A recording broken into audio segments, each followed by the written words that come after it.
Hey. Welcome to the Rizz Show. Scot-free Rizz Show. Both Scots. No Scots. No Scots are allowed in this studio in the next week. But it's gonna be fun. We are live on the YouTubes. Of course, the Schreier Air text line is open, so you can text at us, email at us. Rafe is going to do emails later. RizzShow at 1057thepoint.com. And we are also joined by Grant Francis. Grant Francis over in the in the production studio over there helping out.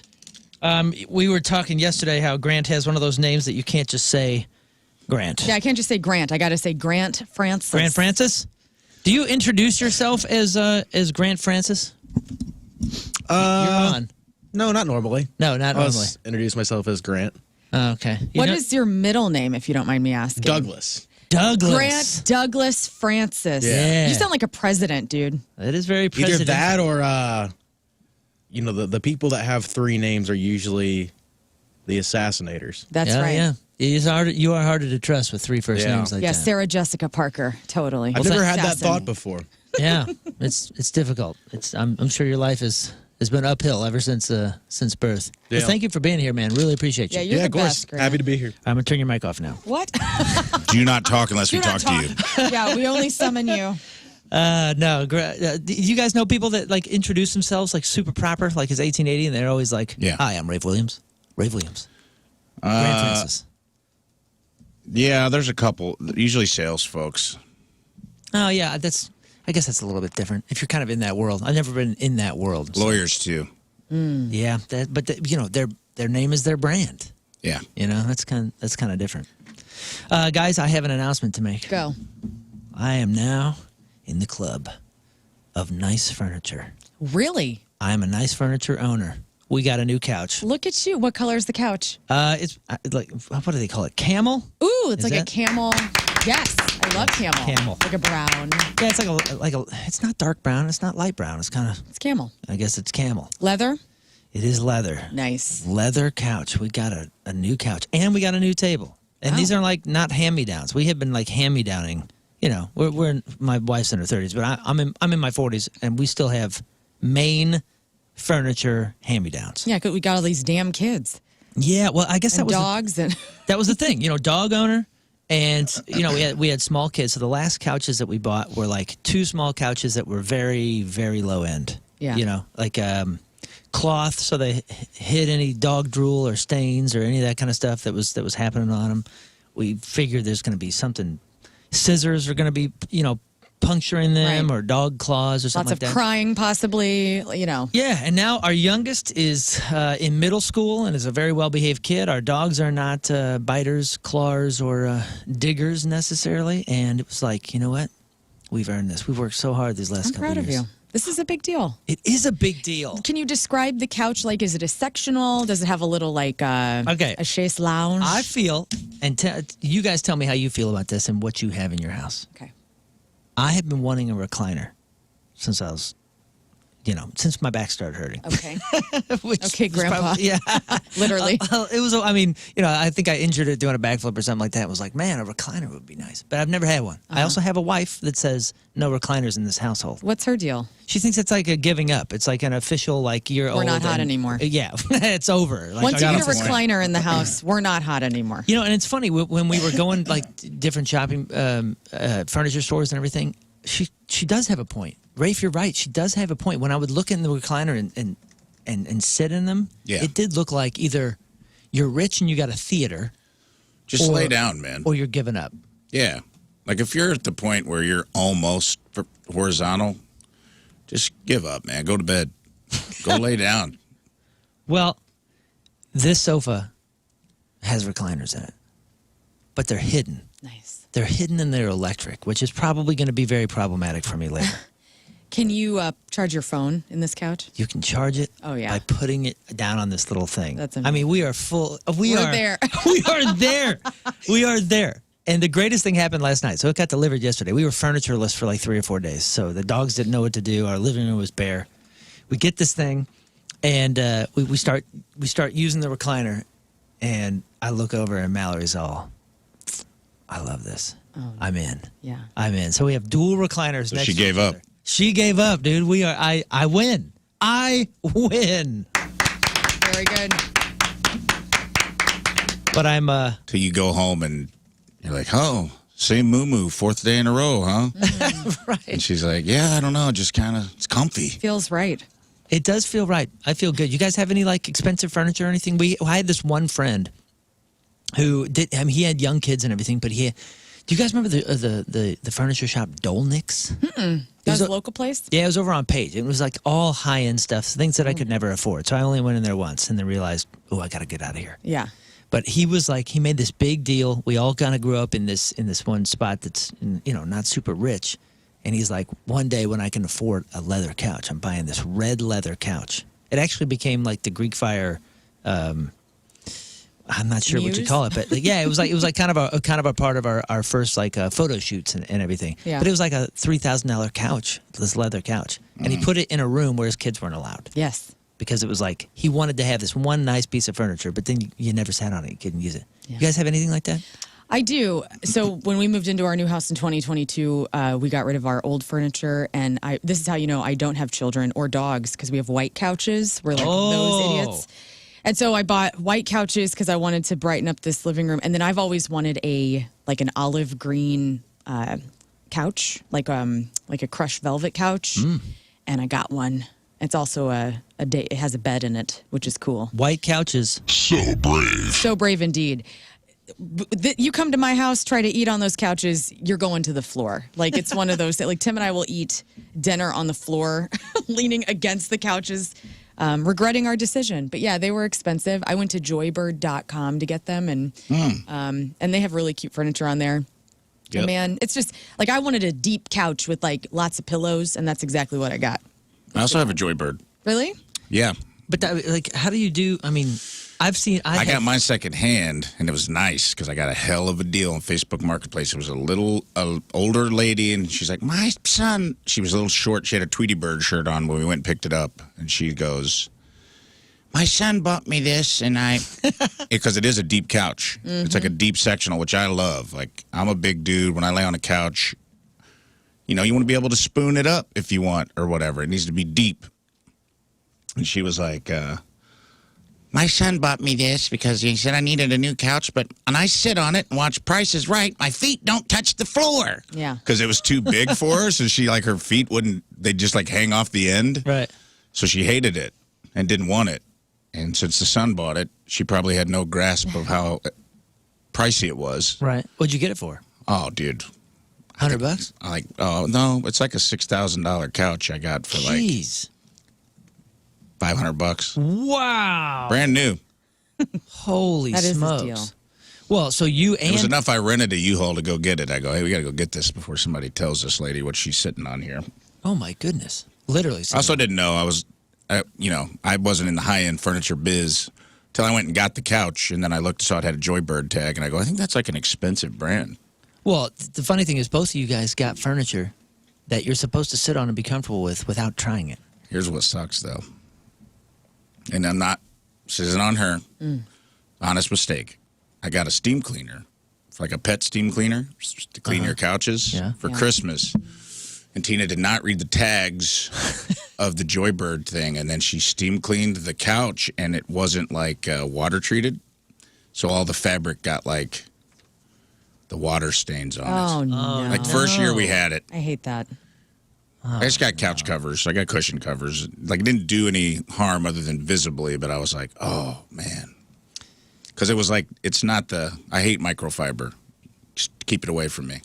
Don't like it. Same. I don't like the way it looks. I don't like the way it feels. So this was like I don't know what you call it. What's the... Like velvet? No, it's not velvet. It's like the harder cloth. Oh, like a bristle? No bristle. I don't know what it's called. Interesting. Doesn't matter. It's not microfiber. It's like the regular like cloth. It almost feels like Like terry cloth? sure. Well, you said something about covering the cushions, and dude, when I was a kid, and I think this was my attitude towards furniture is because of my parents. We had a rocking chair in the living room, another chair that looked like who knows? I don't know, like real paisley or there's some kind of crud all over it. And then the couch, we had a couch-sized sheet that like fit couches. Did you guys have those things in the 80s? My grandma did. Yeah. Dude, those things were so nasty. I have no idea what our couch actually looked like because they would always have this flower, like a couch-shaped sheet that would, had the elastic and would go around the whole thing. Yep. And then my mom could take that off and wash it. Yes, which was genius. I guess so. I mean, it didn't look great. It doesn't look great in the old Christmas videos. No, that's it for does sure. not. It's so 70s My and so grandma 80s. had like a ruffle at the bottom. Yeah, it like has a flowers. ruffle. Yeah, I get that. So that's what I grew up on. So this is my first piece of like really, really nice furniture. And it's funny, like, okay, so remembering your house as a kid, do you remember your friends commenting on your house? Mm-hmm. And vice versa. Do you remember going to your friend's house, your best friend's house, maybe your first time, and you're like, well, their house is way bigger than mine. Or, wow, their house is tiny. Which did you have? Did you have the nicer house or did you have the tiny house? I had the pleasure of having both experiences because, like, single parent up until my mom got remarried. And when she remarried Jerry, we moved to St. Louis. We built a house, and it is beautiful. It's like one of the most beautiful houses I've ever seen. And so I got to live in the cool house that like everybody would come over and be like, oh my God. But before that, we had the little house. My dad's house was like itty bitty but like full of life and love. And so I got both. Like I really did. But I couldn't believe that when we moved into the house that we built in Columbia with like the atrium back and all this crap, like we didn't have money. So like this is when my mom married Jerry, that, he was like very well off and like worked hard. And so and I still, like, when I go over there, I'm like, this is the prettiest house ever. Like, they're actually, my mom and Jerry are thinking about selling and moving and, like, downsizing. And, like, it has crossed my sisters and my mind, like, numerous times, like, do we buy the house because we love it so much? So that's, yeah, I've had both experiences. And, to come from, like, nothing, and, like, very, like, low income, not even, I would say, middle class at some point. And then my friends, like, the friends you made then to see your house and then to have the glow up of having the nice house. There was nothing better as a kid being like, this is where I live. I felt like Richie Rich or something. It was awesome. All of us, I bet you, everybody listening can take themselves back to when they were a kid. Oh, yeah. And having this experience either as the kid with the small house or going over to somebody's house and realizing, oh, maybe my house isn't so bad. Yeah. And I read this whole thing this morning. I got to share. Oh, what do you got? No, I was my house was bad. You were the bad Kenny. house? I'm Kenny. Watching South Park and realizing you're Kenny in the 90s was not a fun experience to be like, oh, yeah, okay. I was talking about this on a podcast I did earlier this week that growing up in Southern Illinois, middle class is what we were aiming for. I say lower middle class to takes the sting out, but we were probably lower than that, which I guess is just the poors. I don't know what they are being called these days. But it was like when you grew up in Southern Illinois in the 80s and you were of the lower echelon of financial folks, it was like having a time machine that only went back 25 years. Because all of my furniture was from the 70s, so it was like the graphite yellow table with the little specks all in it. Yeah. With the aluminum rim that went around with those uncomfortable ass yellow chairs. Yeah. Banana yellow. And if you had an end table, it was particle board covered in contact paper. Oh, yeah, dude, with like a little, and it opened. It was like an octagon end table that opened and the door kind of fell off, and then all the magazines we got would be piled in there. Do you guys remember the contact paper? Did you have a relative? My grandmother would put, it was like it was paper. Imagine this, because there's no way kids know what this is these days. It's wallpaper that's designed to look like dark wood, and you glue it to your furniture to make the furniture look like wood. For sure. Contact paper. Contact paper. We had furniture with contact paper everywhere because my grandma would contact paper anything and everything. If it wasn't covered in paper, it wasn't. Do you do that with your drawers at home? Chenille, by the way, popped in my head. That's the material the couch is made from. Oh, I had no idea. It's been bothering me the whole time we've been sitting here. I've never even heard of that. Thank God. Well, I read this whole article about a gal who's going through this whole house is small on the other end of it. Mm-hmm. Her daughter is 8 years old. Her daughter's 8-year-old friend came over to play for a play date. The friend informed the daughter that their house was, quote, too small. People thought the little girl likely meant nothing personal by it, but it really upset the mother, and she took her insecurities and the size of her house compared to others to the internet. In a post, it's like a mom website, right? Yeah. And it's not am I an a-hole, it's am I being unreasonable, okay? And AIBU.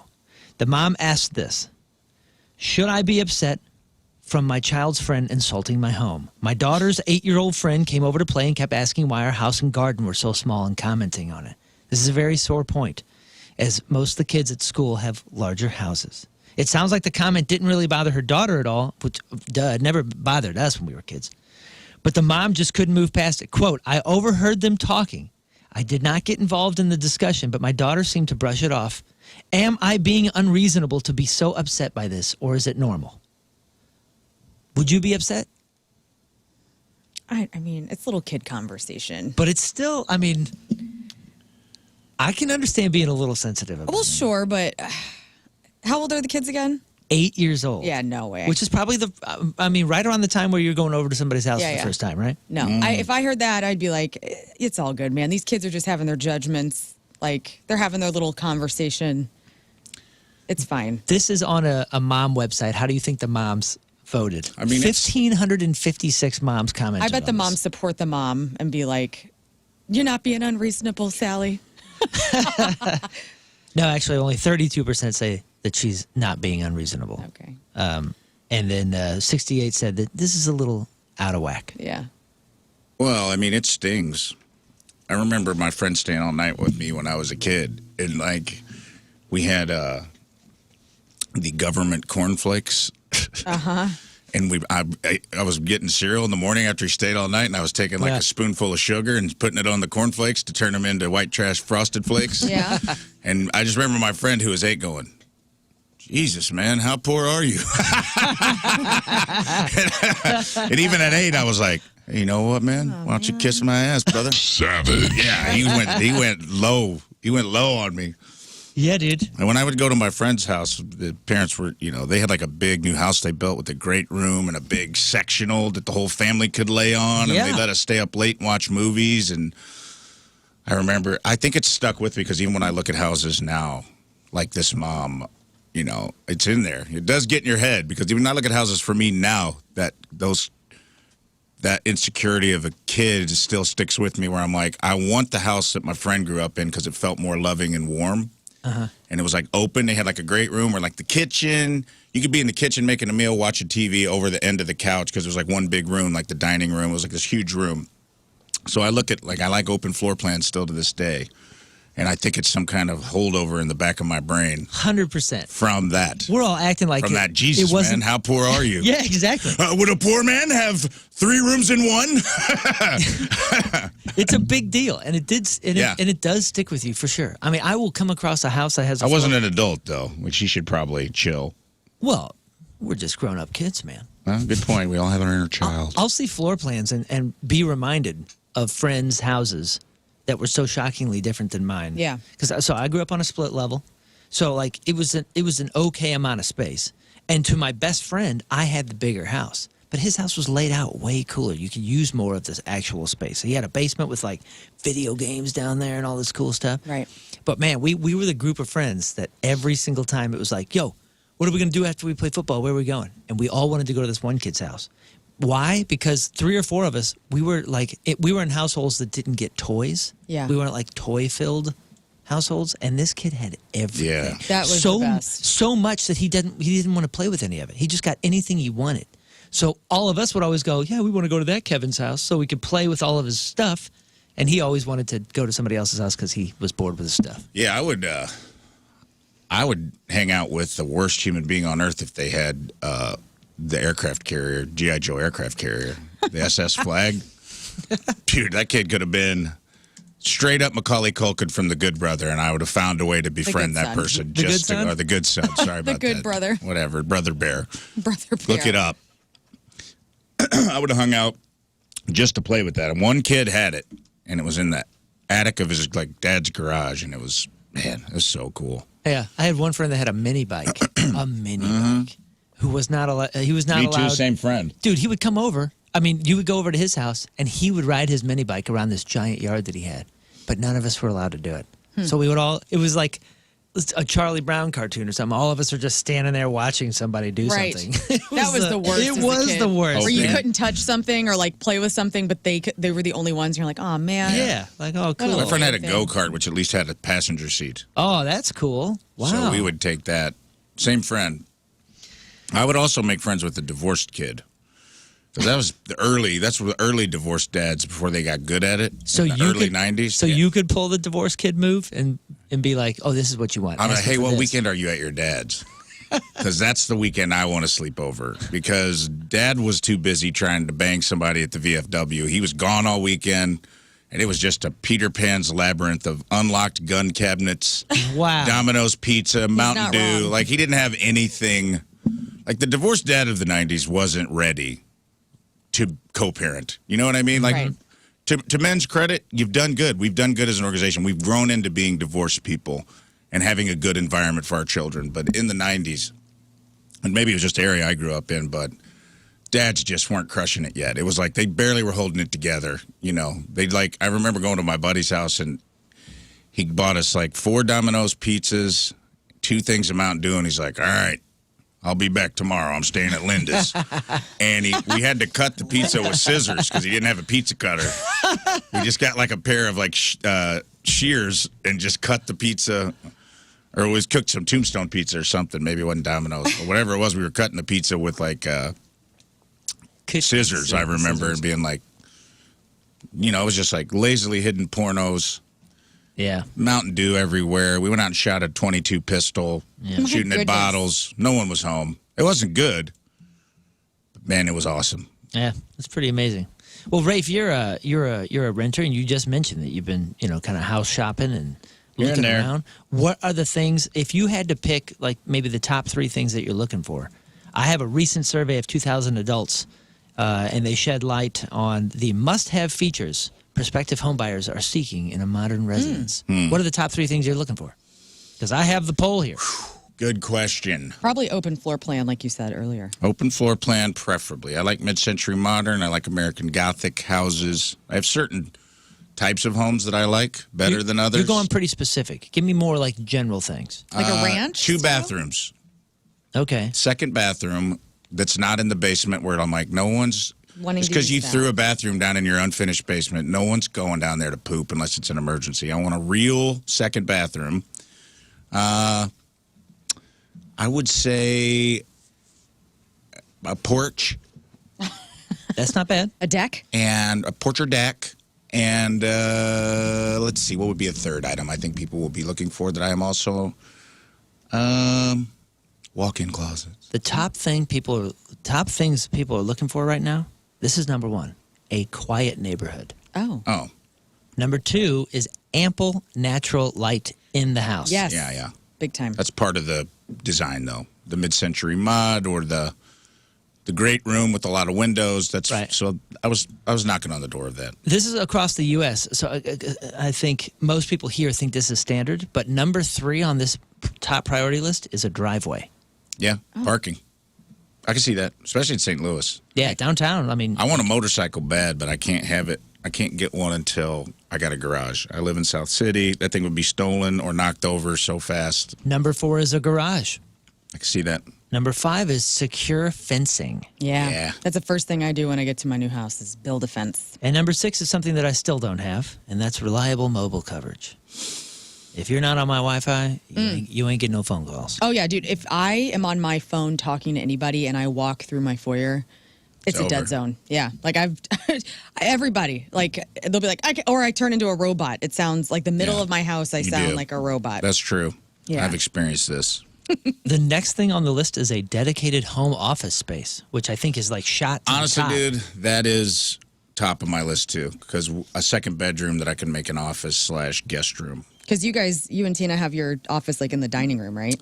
I have you do? commandeered the dining room table with just books and stacks of notes and jokes and things I'm working on. And I have like a cabinet to put it all away, but I'm constantly working. So it's like, Yeah, there's no point. Well, and it'd be Mal nice to have my own space. had for a long time when when she do her videos and stuff, like you guys had your like training and office. I feel like at your house it was in the same area, like in the because it was open, right? Like outside of the. She has an room. entire like yoga gym and studio and office in a room, but it's not closed off, and it drives her crazy. Yeah, I'm looking at a house today. Let me ask you guys this: if this is a deal breaker for you, it's in Maplewood. Like Maplewood, Maplewood is my big concession of like it's close enough to this. It's right outside the city limits, which makes me feel like a sellout, but less of a sellout. That's your compromise. That's my compromise. It's close enough. It's close enough that I'm literally like 10 feet from the city. But it's Maplewood, but it's close to the railroad tracks. And one side of it is a commercial building. So to the right-hand side, it's a commercial building. It's got a couple of like small businesses in it. It's a brick commercial building. Mm-hmm. It's not ugly or anything, but it's a big brick building.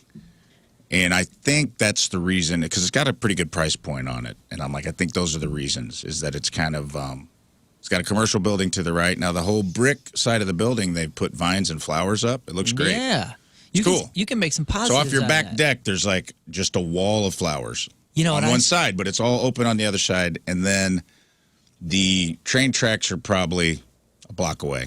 I grew up in a town where both sides of the tracks were the wrong side of the tracks. Like we were so close to the train tracks, no matter where you lived in town, you heard trains. Mm. I don't think it would bother me, and I don't have kids. But I don't know if that's like a deal breaker for people. I don't know. If it is, that's advantage Rafe. Because if you're used to trains, and that's bringing the price down or keeping the price down. Well, I think about resale, too. Well, yeah. Well, you're wanting to buy it, so people will have the same thought. Yeah, plus, you know what I see when I see a commercial building next to it? If it's not something that's... No neighbors. If it's not a nightclub, no neighbors, and party parking. Yep. If you're having a party... You ain't got to worry about street parking or like, I don't have a driveway. You just go, yeah, man, the lawyer office next door ain't going to be there past 5 p.m. So, yeah, use the lot. I could have a giant party and everybody's got good parking. Also, can you project something on to that wall? Like if you wanted to have like outdoor movies? A movie night. I'll have to go look and see. I don't know how far this flower, because the flower... You can start charging. Bed they put on the side make is money very on this, nice. Dude. No, I have a girlfriend who lives near the train tracks in Maplewood, and honestly, it's not that big of a deal. Buy it, dude. Buy it. Buy it. And invite us over. Look. I'm going to take a little look, because I do like it. The other thing that shot up as far as recent priorities as far as home buying is eco-friendly credentials like EV chargers. Which can be expensive to install. So if it's already there, dang, there you go. This aligns with finding that 40% of EV drivers said that access to EV charging does influence their home buying decision, and 54% wished property listings included that information because apparently a lot of them don't in states like ours. We have one. We have an EV charger in our garage, so when Tim gets his Rivian or whatever he wants, that'll be nice. And putting the solar panels on our house, I feel like was a high selling point. Like it was an investment for like our resale value. Yeah. Because people are going to be interested in that as time goes on. Mallory knows that my biggest thing when it's time to go, and the one thing, I don't care what is in the house. Mm-hmm. I don't care what shape the house is. I don't care anything about the lighting. I just want low maintenance. Mm-hmm. This freaking pool, it's killing me. I got a pool in a jungle. It's the worst combination. Yeah, what are you doing? Even I forget who was over the other day, but they go, man, how do you handle this pool with all these trees all over the place? I was like, I don't, man. You're like, I'm really stressed out. I'm a miserable human these days, and it's all because of this. So that's all I'm looking for is a comfy, low maintenance outside. Yeah, I'm pretty easy, but there are a couple things that are deal, because I feel like every house I look at, I'm like, oh man, the nerve of these people. Unfinished attic with basement bathroom, and you're trying to tack another 80 grand on? You're out of your mind. Like, I get very judgmental on the toilet while looking at Zillow, where I'm just like, you people, no, I will not be hearting that. When it's like, it's hard to find a house that has everything you want. It'll be like, man, it has these 3 things that I love and this one thing I hate. Can I live with the thing I hate? That's home ownership, though. I know. Yeah. And it's a bummer. Breaking news. This just in. I interrupt whatever topic you're about to bring up. Got a text from a friend. Brother, I bought my son the aircraft carrier. He doesn't like it. If you want it, it's yours. Oh, wow. The G.I. Joe one? I got to buy this house now because I have to have a place to put my G.I. Joe. Well, how big carrier. is it? I mean, that thing's big, dude. That takes up a room. It's as big as this desk. My goodness. Look this thing up. The Show me what character. this is. Carrier. The U.S. flag. Randy Carricker. U.S. flag. G.I. Joe. G.I. Joe. I mean, it's legit, dude. Aircraft All of the vehicles fit on it. It's a legit. Is it a mat? No. Wait, this is like a toy. This is a. Oh, it's the size of a desk. Yeah. It's the size of a small office desk. Dude, this will be your office desk. You can take the little. I will write all my comedy on the runway of the U.S. flag. That's pretty cool. You could really turn this into something. Never seen such a thing before. I'm happy you're about to acquire a piece of your childhood. Am I about to acquire this? For sure. 13-year-old me is like, get it. You guys traveling anytime in the next couple months? Yeah. Where are you going? Next week I'm going to like the Ozarks, and then into the month going to Cleveland, and then next month going to Salem. Let's see. Cleveland. Oh, not on the list. Let's see. Let's see. Lake of the Ozarks. Not on the list. Salem. Ooh, top of the list for the next list that I'm going to give you, and that is the world's biggest tourist traps revealed. Salem. Yes. Let's go. Take me to the 1600s and burn me at the stake. Well, this says we've all been there. You finally made it to the famous attraction from the postcards, only to find it's packed, overpriced, or honestly, just a piece of crap. Have you ever felt duped by a tourist hotspot? You're not alone. A new ranking has just come out calling the world's ultimate tourist traps the places that get a ton of hype but leave visitors underwhelmed. Do not ruin Salem for me. What is a tourist trap exactly? Long lines, expensive tickets, crowded walkways, attractions that don't live up to the legend. This list is based on thousands and thousands of online reviews, highlighting the places travelers warn their friends to skip. And at the top of the list, Four Corners Monument. Rafe and I have both talked about how that is just a joke. It's a slab of concrete, and you have to go out of your way. You have to basically... In Arizona? Well, it's like Arizona, Colorado, Nevada, Eagles, Utah, dude. or something, or New Mexico, whatever it is. It's worthless. Don't go. Standing on a corner in Winslow, Arizona. Utah, Colorado, 7 women Arizona, on New my Mexico. mind. Yeah, it's cute, and you can get a photo. And technically, this is what I've heard. I don't mean to besmirch the national monument or whatever it is. That is actually not even on the right spot. That's what Really? That's what I've heard. Like longitudinally and latitudinally? It's a what are long we way talking to about here? drive for a dad joke. Yeah, Because I feel like it's just a dad joke. Like, guys, guess what state I'm in? No, I'm in the state. All of them. I'm on the west. I'm on the There's west an side. episode of The Simpsons that I remember on so the east side. vividly. Homer's in Australia at the U.S. Embassy, and there's a Marine guarding the thing, and he's jumping back and forth. And he's like, I'm in America. I'm in Australia. I'm in America. I'm in Australia. And he hops back across. He goes, I'm in America. And the guy punches him in the face. And the Marine Corps dude goes, we don't tolerate that kind of crap here in America, sir. And that's what Four Corners is to me, is just a dad having fun with a geographic joke. Yeah, Four Corners shouldn't even be on this list because it shouldn't even be a tourist place. Yeah. It shouldn't even be a place. But number one, after Four Corners, the joke of Four Corners, is the Salem Witch Museum. Yes. Spooky history, but reviewers say this is so dated and the exhibits are not worth any price. Get the hell out of here. Of course it's dated. It's from the 1600s, dude. How do you update the Yeah, Salem you witch can't- trials? What do you need? Nicole Kidman to stop by? Like, what do we need here? We got a review. Lady Gaga hologram at the Salem Witch Museum. I have all, because I'm a psycho. Last week, I started the itinerary of things that I have to see in Salem so I can, like, present this to my mom and my sister. I'm surprised it's last week that you started this and I not know. No last kidding. year. I've had to compartmentalize my thoughts. But last week I started. So wait, so what's there besides this museum? Well, there's a ton of like occult things. Like you can go there's a strip of Salem, Massachusetts where you go and they have all these witch stores and you can get your palms read and you can build your own broom and make your own potions and stuff. So they really lean into like the witchery.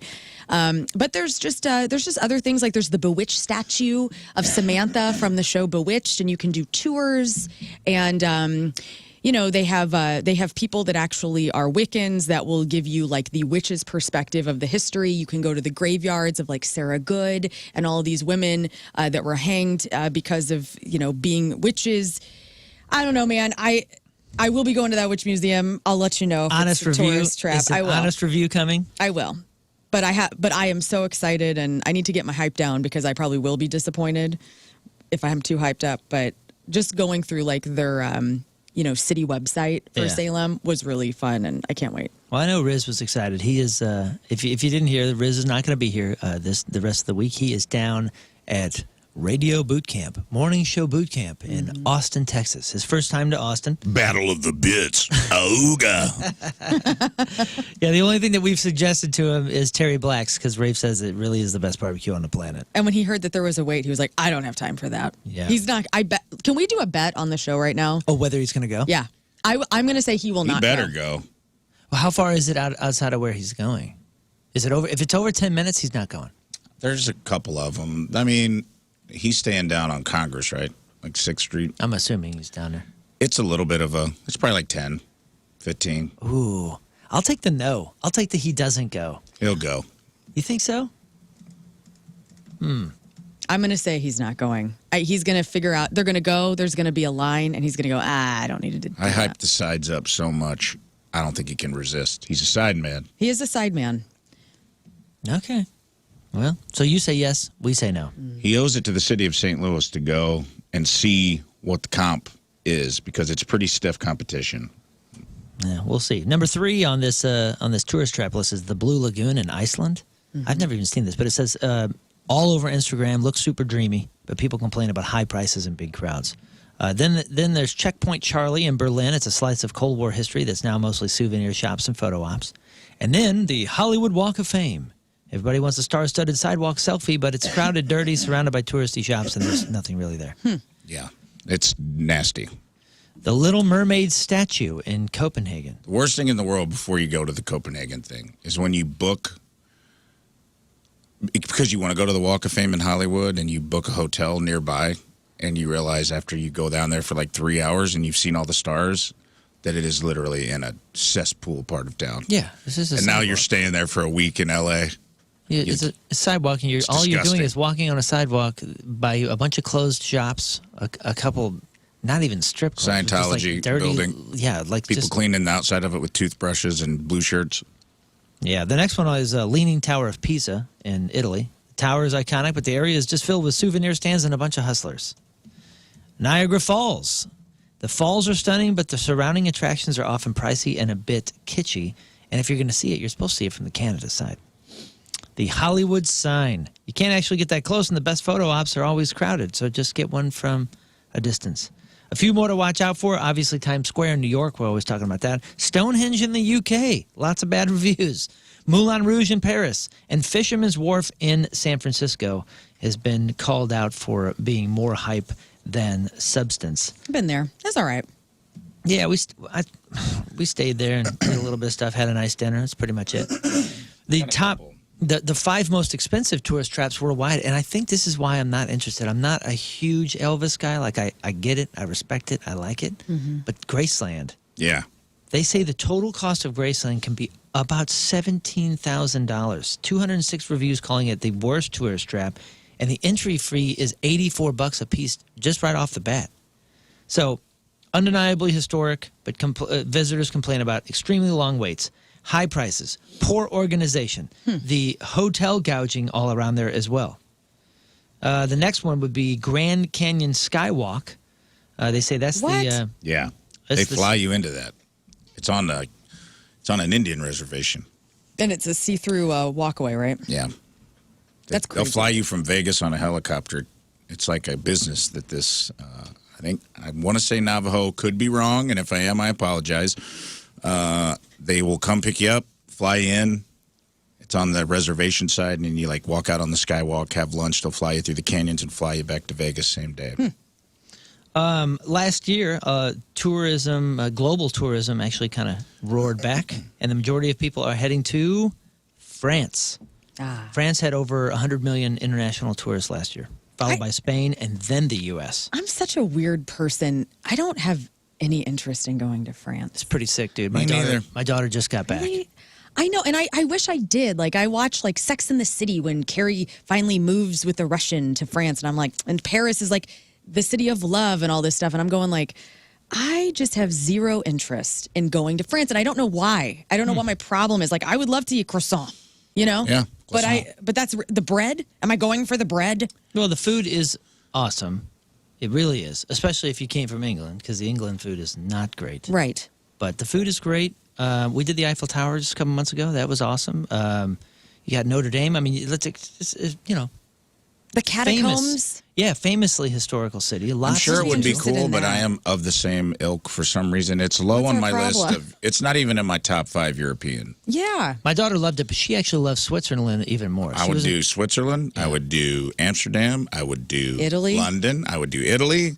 And then we're probably getting Prague? into, Prague would be cool. So what are the other ones by Switzerland? Austria, Germany. No, not those. I would do Germany, but She enjoyed Germany. She enjoyed I'm Switzerland. thinking like most. Netherlands or Yeah, that's a little bit maybe north. Iceland would be cool. That's not there. That's on the other side of the water. But it's still considered Europe, right? Yeah, it's not here. That's for sure. Italy was number 4. Turkey was 5. A lot of people going to Turkey. That's because everybody's getting hair plugs Right. Yeah. and penis injections. And there's all right. that health stuff down there. You can get Yeah, like that's a what I mean, full health body tourism. scan. Yes. Yeah. Oh yeah. What do they call that? It's not a It's med like a- spa, but it's like a full. It's a wellness spa. It's a health or tourism vacation where they have everybody in one building. And it's like supposedly world renowned. Sign me up. Well, get this: the United States. I mean, our huge country that has so much to offer, all Teeth, sorts of too. international, over the Pacific, over the Atlantic, had 72 million in 2024, and Turkey had 52 million. Like they're right Wow. behind us. Mexico, 45 million. Hong Kong, 45 million. The UK, 41 million. Greece, 40 million. And rounding out at 10, Japan, 37 million. Yeah, Japan, I was on my list of places Japan I is want to the go. greatest. It's the greatest. But your first time, don't be booking like a 2 or 3 week trip, because the first time you go to Japan, you feel like you're on a different planet. It feels like a very different planet. And I'm not even a homesick guy. I travel too much. And I would say, I think we were there for like 6 or 7 days the first time. And by the 7th day, I was like, yo, I feel lost. You feel like your body's inside out? I'm just like, I've been in space for too long. Like you're away from so much familiar. Now I can go now and I could probably live there for a while, but I just read an article by somebody who traveled there that was saying like the way they handle like income inequality is not a problem there. Like the way they take care of the citizen, like the way that the citizen things are, they have like public parks and public services and public transportation is like maybe the best in the world as far as getting around. Did you have that experience while you were there? I mean, to be honest, yes and no. I was always like, in the cities in Nagoya or Osaka or Tokyo or wherever, and where I was going, it's pretty easy to get to. And I'm a walker. I'll walk for miles and miles and miles. But at the same time, if I really needed to go somewhere, there are people there to do that for me. You know what I mean? Like I'm on tour. I got a tour manager. I got a what do you call it? Like a translator. So like it's not fair. I've never been a tourist. I've always been there to work. Mm-hmm. Sure. So I don't know 100% how it feels to be Hey, a tourist. about Japan, I'm looking at the laws. You can't eat while you walk. Is that a real thing? I don't know. I never noticed Right, that. bumping No into each eating other. while walking. If you've been to Japan long enough, you've noticed that almost nobody eats on the street. Well, so there's no trash cans anywhere. But it's like- clean, I heard. Yeah, it's extremely clean. Like you take your trash with you. If you have trash, you put it in your pocket and you throw it away at home. Everything is, and every single morning, if you go out there early, which you will because you're jet lagged, so you're waking up at 4 or 5 anyway. Right.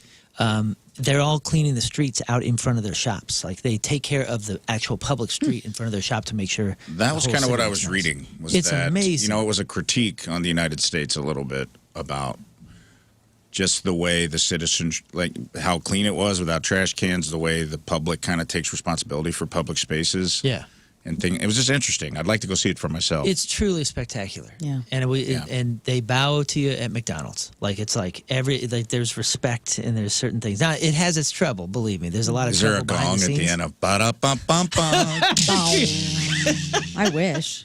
I'm not loving it. Sorry, canceled. Canceled. Canceled. My God. R.I.P. to Rafe. There was an actual Japanese person trying to. And, yeah, I'm still canceled. Never mind. Okay. Well, there are. I do have a couple more things on traveling. I have an ideal vacation. I'm sorry, the state that's overrun most by tourists, which there's a new one, and I bet you can't guess it. And then on top of that, a lot of tourist attractions are charging admission and parking fees now. Now even remote picturesque countrysides are looking to capitalize. There are rural areas in the mountains of northern Italy where you have to go through a turnstile and you got to pay $6 just to get to a spot where you can get the Instagram shot of the countryside. Wow. Which maybe isn't a bad idea for this state, which is now, according to a new report, the most overrun by tourist state. Is it What Montana? It is not. But you're kind of Utah? no. Is it a trip I'm about to take to the Japan of the United States, Boise, Idaho? No. This one is named in a song, a very famous song.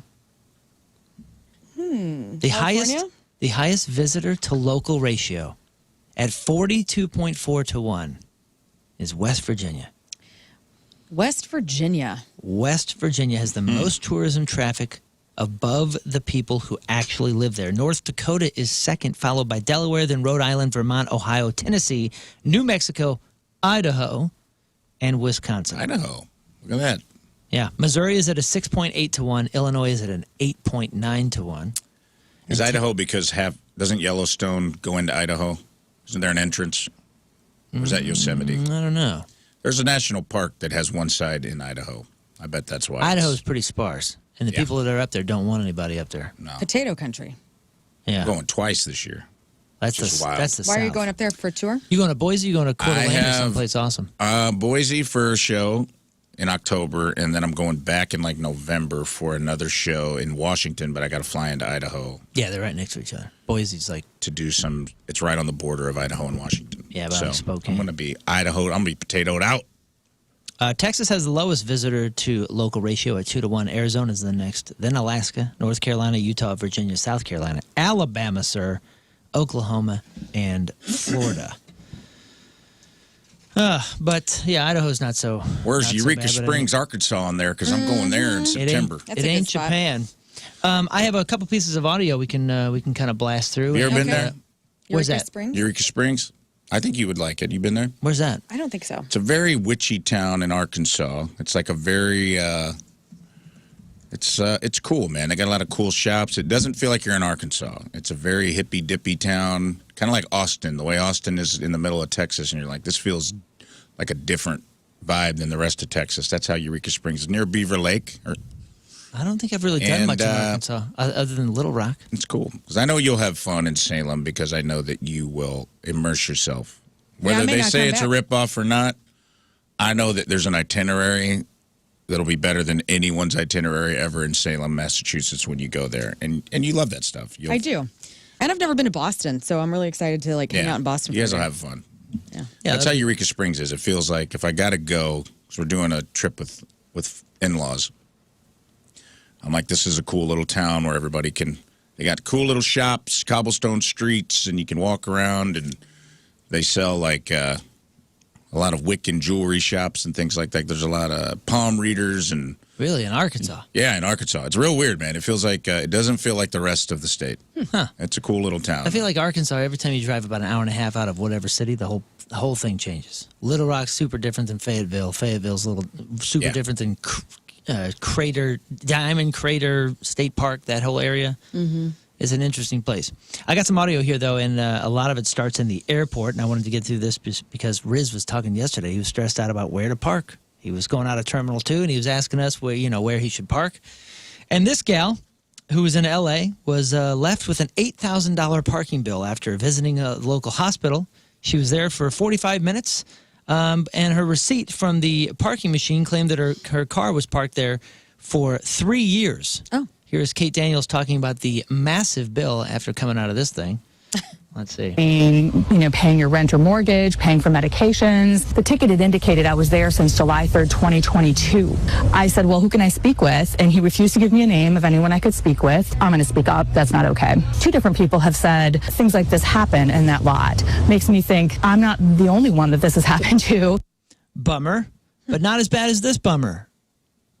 Atlanta International Airport. The ceiling began to leak a little water. People went over to see, if they could help fix the problem. And here's a dude who was waiting at his gate, and he was underneath raw sewage. Raw sewage spilling Okay. out from the ceiling above him. There goes the ceiling.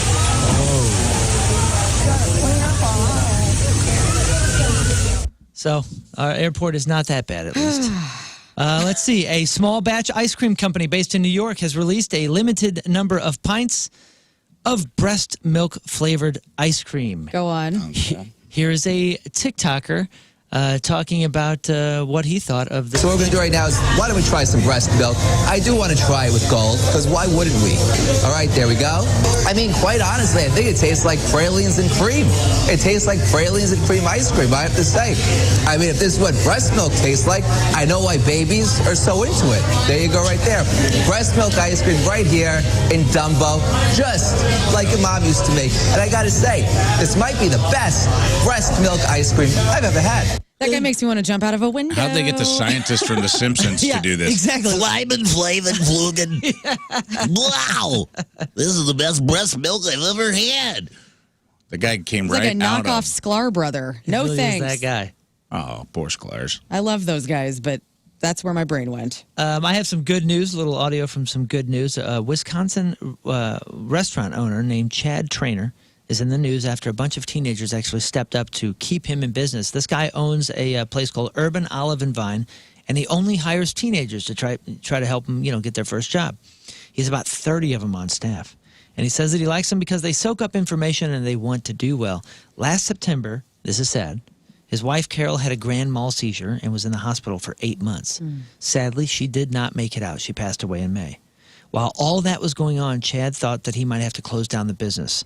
But without even being asked, the employees, all the teenagers, banded together and ran the entire store for him in his absence. Wow. They trained each other, bought supplies, came up with new specials. Some of them even showed up at 5 in the morning to open and go do all the prep work for each day that the owners used to do. The only time they allowed it to close was so they could all go to Carol's funeral. And Chad told the reporter that he watched them turn from teenagers into adults and he loves them like they're his own kids. Listen to this. How cool. In this room on September 28th, she collapsed on the floor and had a grand mal seizure. Not once. I didn't ask one teenager to do anything extra. They just did it. Me and Tori, mainly, we would go shopping for Chad. It's a family here. Carol always offered help with like school homework and just like life in general. I mean, we didn't know at the time my wife was dying, and they just thought they were helping out because she needed help. They needed things covered till she came back. Without them, the restaurant would not exist. I thought that was nice. That is nice. In other good news, a YouTuber did a 50 states in 50 days road trip with him and his wife, and they raised $11 friggin' million for St. Jude's Children's Hospital. That's awesome. How awesome is that? Here's a little clip from the last video of the series that Ryan Trahan posted to raise this money. For the last time, good morning, sleepyheads. Today is day 50 of visiting all 50 states in 50 days. Last night, we stayed in a literal castle in Los Angeles, California. This is such a unique Airbnb. We had so much fun. We celebrated $9 million raised for St. Jude, and we only have one more state remaining, which means this morning, we're going to be flying to Hawaii and getting to our final Airbnb of this entire adventure. Pretty awesome. All right. It is Wednesday. Let's do some 5 random facts before we get to Team Rizz member of the day. Here's some random facts. A pair of identical twins marrying identical twins is called a quaternary marriage. Oh. Genetically, their kids could technically be considered first cousins, but their DNA would be that of siblings. A quinceañera. You heard about that? Yeah, It's heard like that a word. 15th birthday party. I had one. It's actually the name of the girl celebrating the 15th birthday, not the name of the celebration itself. Interesting. When the Motion Picture Association of America created its rating systems, they did not trademark it. So the porn industry started using the X rating and then eventually created the XXX rating. Get this one. Red Solo cups are a popular souvenir for European tourists to take home after they visit the United States. And number 5, the average fast food burger contains meat from around 55 cows. Wow. And that's your random facts for Wednesday. All right, the Team Rizz member of the day brought to you by Hot Shot Sports Bar and Grill, the official sports bar of the Rizzuto Show. Check out their brand new stacked menu at hotshotsnet.com. Is Miranda Sandersfeld. What's up, Miranda? from Waterloo, Illinois. Miranda loves Learn and the female perspective she brings to the show. She enjoys the banter and the belly laughs that the show provides and assumes other drivers probably think she's a crazy person when they see her laughing by herself in her car. Miranda says, I'm a daily podcast listener, so I don't miss a single minute. I spend the majority of my time driving from job to job, and the Rizzuto Show is the highlight of my time spent during my travels. Miranda is a proud mother, loves camping with her family, and enjoys a good book. Welcome to the team, Miranda. If you want to sign up like Miranda, just go to 1057thepoint.com/Team Rizz. All right, what do we got, Learn? The end of a radio era could be happening. Clownvis makes Maynard smile a lot. Does George Clooney listen to our show? And the halftime show bets for the Super Bowl. All right, that after the break. Rizz is in Austin at Morning Show Boot Camp, getting into the Bit Bonanza. What is it? What is it? Battle of the Bits. Battle of the Bits. Scott's also on a little vacation, so it's Scott-free week here. But we are joined in the production studio by our good friend Grant Douglas Francis. Grant Douglas Francis. Hi, Grant. I think Scott's in Michigan. I feel like everyone I know has been in Michigan lately. Michigan's hot right now. Apparently, Michigan's hot right now. That's the Grant, spot. have you ever been to Michigan? Hang on, let me get him. I've not been to Michigan. Turn your mic off. You should right, go. it's off. You should go to Michigan. But yeah, turn your mic off. Love you, Grant Francis. Grant Douglas. Grant Douglas Francis, GDF. Let's get into back in the day. Today is August 6th, 135 years ago, 1890. The electric chair was first used in a prison in Auburn, New York. Convicted ex-murderer William Kimmler fried for killing his girlfriend. They botched the first attempt and had to zap him twice. Whoops. Yikes. 80 years ago, 1945, the Enola Gay dropped the atomic bomb on Hiroshima. About 70,000 people died instantly, with another 60,000 dying in the next 4 months. 90% of the city was leveled. It was the first time an atom bomb had been dropped on a populated area, and the first time it was ever used in warfare. Enola Gay co-pilot Robert Lewis wrote in his logbook, "My God, what have we done?" 63 years ago, 1962, Jamaica became an independent nation within the British Commonwealth. 60 years ago, 1965, the Beatles released Help. It was their fifth album, and it included the classic hits Ticket to Ride, Help, and Yesterday. 43 years ago, 1982, the movie Pink Floyd The Wall premiered in New York. 37 years ago, in 1988, Yo, MTV Raps premiered on MTV. 33 years ago, 1992, disabled veteran actor Harold Russell. What did he do? Harold Russell. Harold Russell. He won an Oscar, but he sold his Oscar that he won in 1947 for the best years of our life at an auction in New York. This was the first Oscar ever sold. Harold had lost both of his hands during World War II while training troops in the use of explosives. He needed the money to pay for his wife's eye surgery. Oh, wow. The statue cost the Academy $500 to make. How much do you think he sold it for? Remember, this is 1992. $200? $200. Rafe, what's your guess? 47? $47. No, well, 1947 is when he auctioned it, or what He year? won it in 47. He auctioned it in 1997. 1992. He didn't auction it. He just sold it. I'll say 10, thou. $60,500. Wow. Isn't that crazy? By the way, you are not allowed to sell Oscars anymore, or at least you're not supposed to. In 1950, the Academy had made winners sign a contract stipulating that neither them or their heirs could sell their Oscars without first offering to sell it back to the Academy for $1. That's ridiculous. Still happens, though. About 150 Oscars have been sold since they first started giving them out in 1927. Half of those sold were won after 1950, after this rule was supposedly put on the books. 32 years ago, 1993, my dad's cousin was in a movie called The Fugitive, and it was released that day starring Harrison Ford, the one-armed man, and Tommy Lee Jones. 27 years ago, 1998, Monica Lewinsky spent 8.5 hours testifying before a grand jury about her relationship with President Clinton. 26 years ago, 1999, The Sixth Sense was released starring Bruce Willis. 21 years ago, 2004, Rick James died of a heart attack. He was only 56. 17 years ago, 2008, the Seth Rogen and James Franco action comedy Pineapple Express was released. 16 years ago, 2009, Steven Tyler broke his fragile 61-year-old shoulder after falling off the stage during an Aerosmith concert.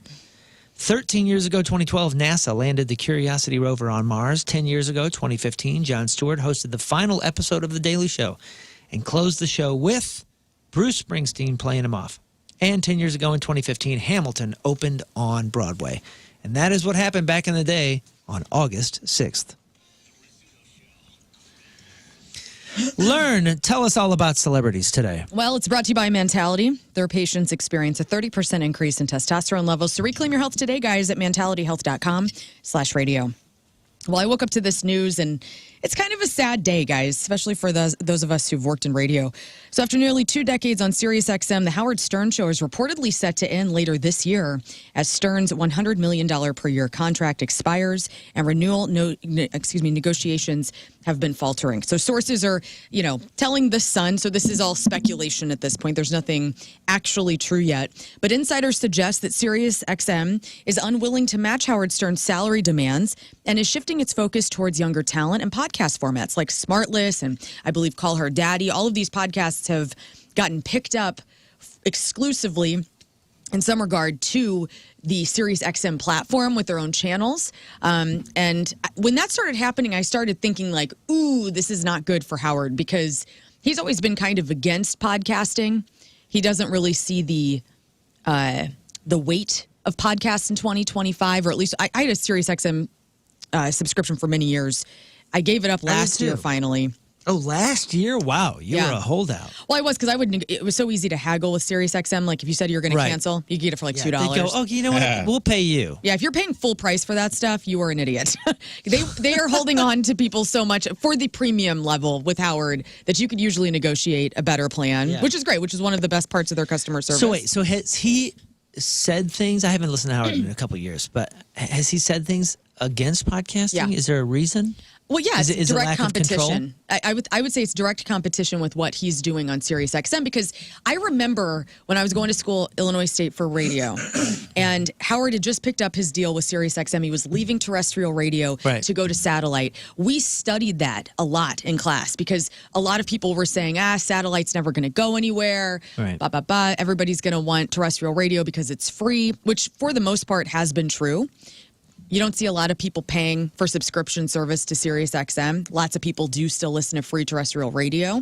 But podcast, whenever that started, because of Apple iPods, and that's where podcast comes from, the word podcast comes from, the fact that Apple iPods is where you could get it from. Mm-hmm.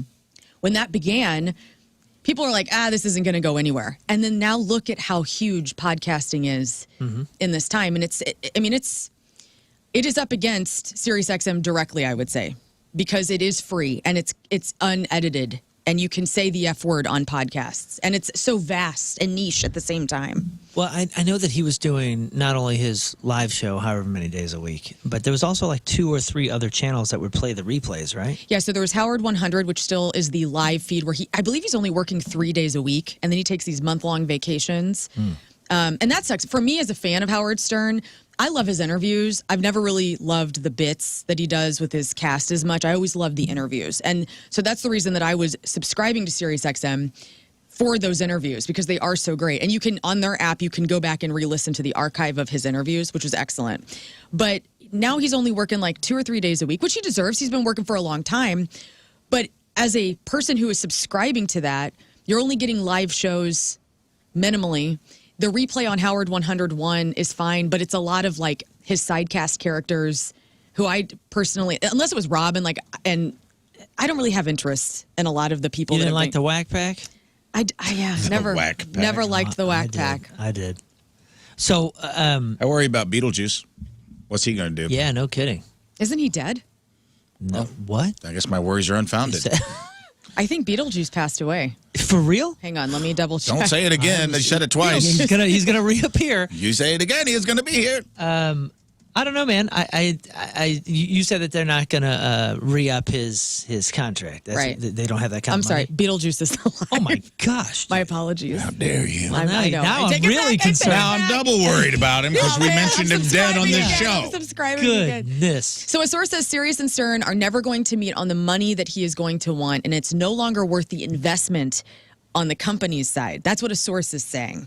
And the network may seek to retain all of his audio library. The show itself, live, is unlikely to continue, at least according to these rumors. Fascinating. It is fascinating. And it's also an end of an era. And I don't look forward to that. I was thinking about him earlier this year because I don't have the subscription anymore. And I was like, man, I really missed Howard because I love him. I love that he had an arc. His character arc is completely, he's a 180 from where he started. Yeah, for sure. Yeah. And it's a giant business. And being as innovative as that whole satellite switch was, I wonder if something is on the horizon with his maybe not catalog, maybe not live show, maybe an interesting combination of all of it. Like something could happen. There's a lot of people depending on that, from Absolutely. Baba Booey to whoever is. Yeah, he's got a huge staff. Yeah, to whoever is the showrunner now and all that kind of stuff. It's a large team. It is. That's dependent on that one brand. So I don't know. Maybe something clever happens and we learn something. Who knows? I don't know, but I hope the best for him. And I'm this news makes me sad. You know what I'm saying? Because it really is an end of a radio era. Yeah. Ozzie Osbourne's cause of death has been revealed to be a heart attack. So the New York Times obtained a copy of the death certificate yesterday, filed in London, and his daughter Amy acquired it. The document lists cardiac arrest, coronary artery disease among the causes of death, adding to his Parkinson's disease, and so that was bittersweet. I was like, because a lot of people were speculating it was COVID because there were so many people that were all up in his face that, sick person, Right. or immunocompromised rather, could that have been it? But it was a heart attack. And I think that's kind of beautiful. He gave us his all at that last show. And then his heart just went out. I know a couple of people that did come home from that with COVID. I'm sure. Interestingly enough. Yeah. But, and I meant to mention this a couple of days ago. I'm glad you brought this up. I read or I heard a couple people say that Amy, the older daughter that was not a part of the Osbourne Right. show on MTV, was not at the funeral. No, she was. Not true. Yeah, I saw a lot of pictures. She was was there with her mother. And She looks just like her sister. Sharon. Oh, my gosh. Yeah, she does. With dark hair, like dark Ozzy hair. Yeah. Jack Osbourne and Amy Osbourne, I read today, are estranged. They're not very close. Oh, so that's really? unfortunate. I always loved that Amy was kind of reclusive in that way. Like she wasn't a part of the Osbournes. She was a singer. She put out a record a couple years ago. It was very interesting. Kind of an underground alternative record. Okay. But yeah, I kind of like that she was elusive and never really wanted the spotlight. I think I always thought that was Nobody ever wants that review when you're putting out a record. Kind of interesting. kind of interesting. Yeah. To be honest, I can't remember what the band was called or what, but I did listen to it. Green Day have teamed up with the makers of Garbage Pail Kids for a special card set called Battle of the Bands. It's a 100 card set telling the history of the trio, and some sets will come with an autographed card from the guys. So if you want to order that, you can go to Top's website. We've been talking about Clownvis sitting down with Pussifer whenever they were in town a couple weeks ago. And it's finally making the trade headlines because people have watched it. And so I love this for Clownvis. And here is a little snippet of Maynard and how he's perfectly happy if fans go home with a souvenir that sucks. A lot of times if you go to shows nowadays, it ends up becoming the knee-jerk thing. That's just what you do. It's just acceptable behavior to block somebody else's view with your phone. It's annoying and it's distracting, and the thing you're getting on your phone sucks. It's not a good representation. Nobody watches it. Nobody goes back and watches it. You're not going to go home and watch it. So that was from Serious Clownversation with our beloved Clownvis. Getting a ton of comments and views on YouTube. If you haven't watched it, it's fantastic, and Clownvis did an excellent job. David Byrne of Talking Heads and Hayley Williams of Paramore, they've collaborated yet again. So Byrne previously announced that Williams was singing on his upcoming album, Who is the Sky, which comes out on September 5th. And now he's revealed that he and Hayley co-wrote a song called Open the Door for the end credits of the Netflix animated film The Twits, which is going to be on Netflix October 17th. So check that out. This is interesting. I mean, I want to get your thoughts on this. So Sweden's Way Out Festival has been sold out for a while. So promoters have come up with an interesting way to give away their last remaining tickets. And they've launched what they're calling the Kidney Pass. Oh, yeah, I saw this. It's awesome. This is kind of awesome. So fans that sign up for Sweden's National Organ Donor Registry will be entered into a drawing for the last available passes for the event starting Thursday.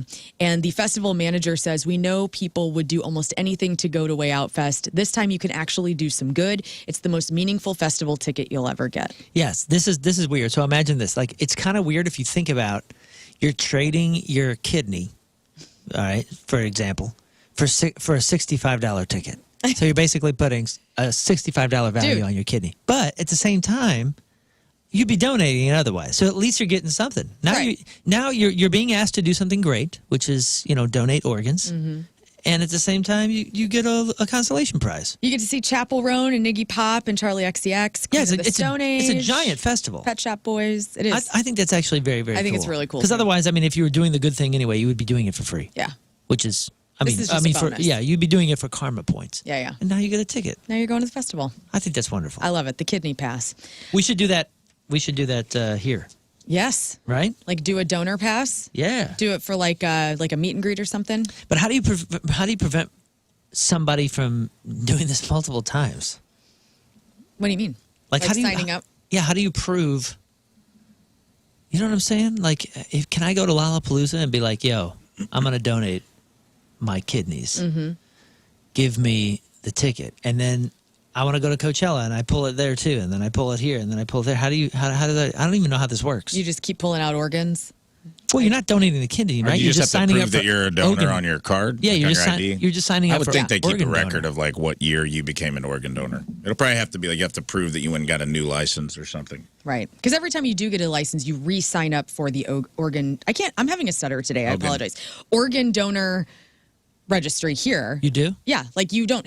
Once you do it, you can always undo it. Oh. Like for each time you get a new license. Wow. Yeah.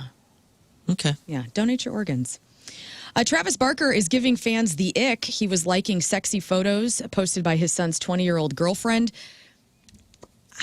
Get out. I don't know about that. I feel like this is a far reach. I mean, Travis Barker's kids. He's supporting his son. I know. And his son's girlfriend. And she's always around. Like, she's a part of the family. Yeah, get out of here, dude. I mean, everybody's always happens looking to be gorgeous. Everybody's reaching for some ridiculous outrage. And no offense. It's too much. Actually, full offense.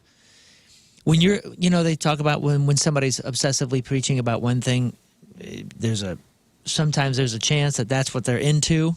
You know what I'm saying? Like they're so anti this that they're actually kind of into that. Right. When you're pointing out these kind of ridiculous things and making these connections, I think people should be worried about you with that. And that family's just different. They're all done up. Like, everybody's hot. Everybody's cool. It's a showbiz family. They are a part of a family. It would be like Landon Barker double tapping on his stepmom, Kourtney Kardashian's hot ass photos. Exactly. What is that weird? That he's into his stepmom? It's just they're being supportive in this world that we live in. Yeah, you're right, man. Both of you are right. We also live in this crazy, weird, voyeuristic world where people just want to feel a certain way about something. You know what I mean? Like they just want. They want to find a reason to hate you. Yeah, just a weird voyeuristic world of like everyone's their own little true crime podcast where they're solving what this person's really up to, and it's like they're a family. Yeah. Like, does your mom like pictures of you? Does your dad? If you put up a picture of you dressed up out on date night and your mom likes it, is your mom a pervert for that? You know, it's like they live in a family. They're hot people. They are hot people. She's putting up posts. I'm sure they're in each other's close friends and family. He liked to post. It's not news. He's a great dad, too. And I don't want him to get thrown under some sort of pervert bus because he really, from what I can understand, I mean, I know you've worked with him and maybe know him personally, like from my just fan opinion of Travis Barker and watching him on the Kardashians and all this stuff, he just seems like the sweetest, most supportive man of everyone in his life that he loves. Yeah, and I feel like he loves his son's girlfriend, his family. And he was at Warped Tour supporting Landon. Landon was like performing. Is this Landon's girlfriend you're talking about? Yeah. So they were just at Warped Tour, and he was there supporting him, and like he crushed it. He did really well. The whole family was there supporting everybody. Like, get out of here. Get out of here with that. False rage. The nominees of the 2025 MTV Video Music Awards were announced yesterday. Lady Gaga has received the most nominations with 12. Bruno Mars earned 11 nominations, and Kendrick. I am like needing to do some work after the show today with my speech pathologist. Kendrick Lamar got 10. Linkin Park's The Emptiness Machine, Green Day's One Eyed Bastard, Evanescence's Afterlife, 21 Pilots' The Contract, and Lenny Kravitz's Honey are all up for Best Rock Video, and the MTV Video Music Awards will take place Sunday, September 7th at the UBS Arena in Elmont, New York. I look forward to that. Roku, just heads up, has entered the ultra budget streaming game. So the company has introduced Howdy, and the service will offer viewers 10,000 hours of ad-free movies and TV shows for only $2.99 a month. And some of the titles available at the launch are things like Elvis, Mad Max Fury Road, Back to the Future, and TV series like Weeds. And so if you want that, you might want to check out Howdy. Francis Ford Coppola has been hospitalized in Rome. According to sources, he underwent a scheduled heart procedure performed by his longtime heart doctor. He's 86, so hopefully he's doing okay. George Clooney recently spoke out about a longstanding criticism of his acting, which we were talking about yesterday, how we say that Clooney always plays himself. Mm-hmm. And he told Vanity Fair, "Do people say that I only play myself?" Oh my gosh, was he listening to the show? That's what I mean. I don't give an ish. He says, there aren't that many guys in my age group that are allowed to do both broad comedies like Oh Brother, Where Art Thou, and then do Michael Clayton or Syriana. So if that means I'm playing myself all the time, I don't give a ish. We mentioned those. No, I know, dude. I'm like, whoa, is he a RizzShow I had your back, George. No, you are on our side No, with this. I came to your side, but only to placate you. Stop kissing Clooney's ass. You don't I love Clooney. you, George. I actually got fed a bunch of Clooney clips, probably because we talked about it last night. And it was like one from Up in the Air where he's talking to Anna Kendrick, and I was watching it, and I was like, yeah, this is just George Clooney. He's like, you know that feeling when you look in another person's eyes and the world stops for a moment, and da-da-da-da, and she goes, yeah, I do. And he goes, I've never had that. And I'm like, that's just George Clooney talking. That's single for life, finally got married when he was 50 years old. George Clooney just talking to a co-star. What if that is not an actor, that is not a guy playing a role. What if he's a good enough actor where in real life, he's like, hey, Ace Ventura. Yeah. What if he's just Ace Ventura, just like the goofiest? When you meet him in real life. Yeah. Hey guys, I'm George S. Clooney. Rafe, I love the show. People say I'm a bad actor. Like, so George, fun. I take it back, man. You're freaking good. Yeah, you are a mesmerizing talent. Speaking of mesmerizing, Christy Brinkley and her daughter, Sailor, have more in common than they thought. So on Monday, the 71-year-old supermodel was a guest on the Are You a Charlotte podcast hosted by the Charlotte from Sex and the City, Kristen Davis. And in the episode, Christy Brinkley revealed that her 27-year-old daughter set her up on the dating apps. And shortly after, the two of them realized they were both matching with the same men. Here's Christy Brinkley talking about that. She wanted to see what kind of guys, and she put for an hour or something, she put me up there with a different name, and she said, Mom, you're right not to go on it, because the same guys that, said yes to me, saying yes to you. Like it was... No. Yeah. That's the dream. Wow. Smart, Sailor. That is a really fascinating... That's the dream, though, right? For some people. Well, Christy Brinkley, I was talking to my girlfriend Leah about this last weekend. She's been gorgeous her whole life. I mean, just 71, 27, she is still just so drop dead gorgeous. Yeah. And can you imagine if you matched with 71-year-old hot ass Christy Brinkley and then her daughter, who is also gorgeous? This is not the Billy Joel daughter. This is the Peter Cook daughter. But they look identical. They look identical. I know. I mean, look, you seen this picture that was... I follow them on TikTok. Yeah, they're wearing the same dress. Yes, they're adorable. And yeah, man, she is drop dead gorgeous still. So that's crazy, but good for Christy Brinkley Still getting all the guys. And finally, a financial exchange called Kalshi thinks that Jay-Z is the odds-on favorite to headline the 2026 Super Bowl halftime show. Out of almost 24 possibilities, he has a 28% chance of getting the gig, or to be more accurate, giving himself the gig, since he could make that call if he wants. I don't think he would do that. You don't? I don't. I don't think he would. I think he likes promoting other acts, and he's good at that. So I don't see him. If he's got a record to drop, though. If he does, and if he's on the way out. If he's like not going to continue to be the director of talent for the Super Bowl halftime show, I could see him maybe doing like the last one's him. But the odds are on him, right? The odds are on him. The odds makers are saying that if you're going to bet now, you bet on Jay-Z. Then that's the one. He's the one leading the pack at 28%. So just behind him, Post Malone at 25%. Ooh, do we have any other guesses before you get into this? Who else would you want? Jero. Excuse me? Jero. Jelly roll. Jelly roll. Oh. Oh, yeah, okay, maybe. Well, they haven't done like a country thing in a while. You don't think they would? I mean, I guess they would Post if Malone. it was Jelly Roll and Post Malone. That would be their version of what they think country. I could see that. Oh, man. There is a country artist. Well, she's pop now, but Miley Cyrus is at 23%. She just put out some new music, I believe, and she's excellent. She is excellent, but Super Bowl. Super Bowl. I could see her doing a Super Bowl with a lot of cameos. Okay. Who else? Bad Bunny is at 14%. That's enough. Metallica is at 13%, which they're being in talks with going to the Sphere in Vegas. So I don't see them maybe doing it this year, but maybe as they get things kind of mapped out for the Sphere in Vegas, maybe 2027. Did Metallica do it before? They've done another football game, right? I don't know if they've done the Super Bowl. Where is the Super Bowl this year? Rafe, you're supposed to know this? I do not know. I believe it. I want to say. It's not in San Francisco. It was in New Orleans last year, right? It was in Vegas last year, right? Oh, it was Or no, you're right. It wasn't I New think Orleans. it was a couple years ago. That's the one where they had the slippery, We won in slippery grass, right? We won in Vegas. We lost. Chiefs lost bad in the last one. Let's see. Super Bowl. Or was that Arizona that had the slippery grass? It is Levi's Stadium in Santa Clara, California. Oh, okay. I think that ups the Metallica chances. Yeah, for San Francisco. Guys, I don't know.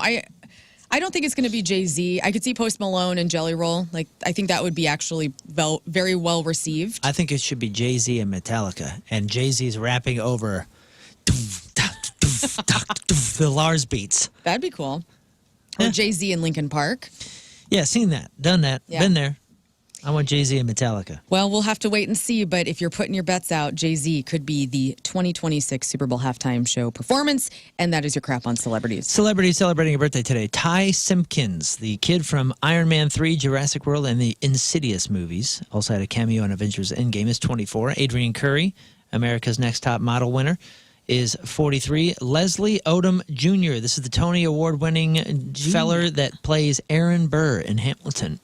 Leslie is 44. Soleil Moon Frye, Punky Brewster, is 49 years old today. Ever Carradine, Naomi Putnam in The Handmaid's Tale, is 51. Vera Farmiga, that's Lorraine from the Conjuring movies, and Norman Bates on Bates Motel, is 52. Jerry Hollowell, anybody know who that is? Of course, Ginger Spice. Ginger Spice is 53. M. Night Shyamalama Ding Dong is 55. David Robinson, the ex-San Antonio Spurs center and NBA legend, he is 60. Kimberly Conrad, Hugh Hefner's ex, is 63. Michelle Yeoh is 63. Stephanie Kramer is 69. Catherine Hicks from Seventh Heaven is 74. And Dorian Harewood, that's Private 8 Ball in Full Metal Jacket, is 75 years old today. And today's porno birthday, which is being brought to you by Patricia's, where fun and fantasy meet by George Clooney. It's Carol-Ott. Today's birthday girl has been in 336 fine films, including Against All Odds, Caught by Surprise, Daddy Doesn't Know, Days of Our Wives, Dirty Harriet. That's a great movie. From Russia with Lust, MILF Fever 4, Retro Sluts, Tailhouse Rock, and who could forget a role in 91's The Maltese Phallus. Okay. Yeah, it was quite a murder mystery. Carol-Ott would have been 64 years old. She passed away in 2018 from diabetes and kidney disease. Get your checkups and donate to get into a concert for free. That's your porno birthday. Those were your crappy birthdays, and that was your crap on celebrities. All right, I want you to think about this during the break and text us on the Schreier Air text line, 314-649-DUMB. And in this room, think about things from your childhood, a childhood thing, a toy, or something you would want to do as an adult. Rafe, you mentioned earlier that you want the G.I. Joe U.S. flag, the big old ship, and turn it into a desk, a toy that you could never have. So far out of reach when you were a child that as an adult you're going to buy it. So I want you to think of the childhood things that you would buy as an adult. That after the break. We are back. The Scotts will be back on Monday. One Scott is in Michigan and the other Scott is in Austin. They decided to... one's going to go check out the North. One's going to go check out the South. Yeah, Civil War's starting, so everybody's in there. And the Scotts are divided. And there's spaces. They'll be back on Monday, though. We are live on the Schreier Air text line, 314-649-DUMB. You can always call us, 314-624-DUDE. That's 314-NA-DUDE. Live on the Mick Ultra Studio Cams, up on the Points YouTube channel, and, of course, available via email, RizzShow at 1057thepoint.com. And we'll get to some emails later. Before the break, though, I asked this question. What childhood thing did you buy as an adult? Or what childhood experience did you do as an adult? I read a story about a woman. She was 33, and she hunted down this very particular American Girl doll that she said she wanted as a kid and couldn't get. Yeah, I understand that. So I'm asking you guys, what's a good example of something? Now, Rafe earlier didn't even know this question was coming. It was talking about the U.S. flag battleship. I think it's sweet. The thing is giant, an old G.I. Joe toy from the 80s, and I think somebody has offered. Have you followed up? I texted him. Yeah, it's my friend Adam, and he said you can have it if you want it. I mean, it's free. Dude, come on, it's the crown jewel of. It was the crown jewel of toys. Yeah, I mean, it looks incredible. I'm looking it up, and that's I'm assuming a few $100s to get your hands on one of these things. It was a couple $100 in the 80s. Yeah, I don't know what the markup is on that now, but it was well beyond Santa's grasp. I was told. Yeah. In the 80s. Did you get laughed at? I had a few items where I would ask, and my mom would go. Well, what do you have a backup? That might not fit in Santa's sleigh. Yeah, my mom would go, no. Keep dreaming, kid. That's when she was looking at the price of things. Yeah, thanks, Ma. Exactly. You want what? What did you possibly buy as an adult that you didn't have as a kid? I was thinking about this. I mean, I still haven't. Like, I always wanted a trampoline. Really? I always wanted one, and I still to this day have not had one. But you've been considering. I've brought it up. You're running out of runway, to be honest. Well, I know. You can't jump past a certain age. I know. It's really upsetting. And I've floated it out there to Tim. I'm like when we started living together, I'm like, and we can have a trampoline back here. Right. And he's like, He's like, you're not going to use that thing. That thing's going to be I feel like you would use it. But that's what you said about the springs are going to be non-covered. You were and one it's of going to the rust. people I think would use it. I literally think if you had a trampoline, you would be out in the yard. For sure. Well, doing all the flips and headstands, and to be honest, the cats would be out there scared for their lives. While the turtle would be flying in the air on a double all my bounce. animals. While he's cold plunging, you're jumping. I You know. probably said the same thing when he's like, "Babe, I'm going to spend a few $100s on a cold plunge." You're I like, was "You're whatever, never going to use that thing." And he's out there naked all the time. No, you know what? The time has passed, guys. My heart rate stuff will not allow me to jump on a trampoline anymore. I really do have such a fragile heart, and I can't. So it would not get as much use at 40 than. Yeah. God, now, so I did. I missed the window. Like my 30s, like right after we got married. Like I should have put it on like the registry, like, and all my stupid friends would have been like, "We're all going in on it," Man. That would have been amazing. What a tragic but the time story. is gone, and Maybe that's your 41st birthday present to yourself. I can't do it. I'll die up there. Like literally, my heart will explode. So I can't. What if it's relaxing? You get in the air and it just like low. You find out this is the meditation you've been looking for. It's you and cats getting 10 feet in the air. Oh, Yeah. man. What if jumping on a trampoline brings your heart rate down? I don't know if that's how that works, but It would for you. If I need to find another childhood dream to live. That's a good one though. Yeah. trampoline. That really is. Yeah, I always wanted one. My cousins had they did tumbling and stuff. My cousins had like rings in the backyard. Mm-hmm. Wow. These were like my cousins. My uncle married up. Yeah. And the family he married into had a little bit of money, so they took like tumbling and gymnastics, and they had the rectangular trampoline. not the round. Oh yeah, like they had the Olympic one that would Yeah. you could get up, and they were getting like 15 feet in the air doing flips. Had a little target thing in the middle to where you were supposed to jump, and I mean I flew off that thing into the yard, hurt myself 100 times, but I always wanted it. Yeah, it was a great I just idea. thought it was cool. It was like an obstacle course in their backyard. They had Yeah. rings hanging from a tree limb. That is so where they cool. would do the thing. My cousins could do that stuff. I always wanted one too. That would be a cool adult gift to give yourself. I would also like to get Mongoose GT lime green mag wheels, white mag wheels. Dude, drop into a pipe at 47. That is an expensive hobby these days. Boys, you want to drop in? Daddy's dropping in on a BMX. I wanted like a good BMX bike so bad, and I could never have one. That is exactly what I have. I was trying to think of, what would make this list that I have. I do have a 1986, it's an 86 or an 87 Dyno Detour with the pretzel bars. This bike, I could probably sell this bike for $5,000 now. I bought it for $500 right before like the pop, before 2020 and all that. And I'm telling you right now, that nostalgia bike, the BMX thing, I got a buddy who like finds parts and builds them and sells them. It is huge, Rafe, because everybody our age has a little bit of dispensable money, if you will. And and what are we buying? We're buying the things that we wanted. And I got that Detour because I had the cheap Dyno VFR that was way too heavy to jump anything. Wow. But I always wanted the Detour, and I got one as an adult. Still had a Dyno. Yeah, but it was like the Target. I was VFR rocking a one. Team Murray. Which was a knockoff of a Huffy, which was a knockoff of everything else. Yeah. This guy says that he built the exact replica of the greatest bike in the world, the X1 from the Pee-wee's Big Adventure. That's Weird because the next thing I was going to say that I've almost bought as an adult, The three Pee-wee separate bike? occasions, the Pee Wee Herman doll, the talking Pee Wee Herman doll. Oh, when with it came the out, string? when you pull the string, it would be like, "Hey, Jimmy, I know you want one of mine." Yeah, I was like, dude, I That wanted sounded that. just like him. I wanted it so bad. Just because I look like him doesn't mean I.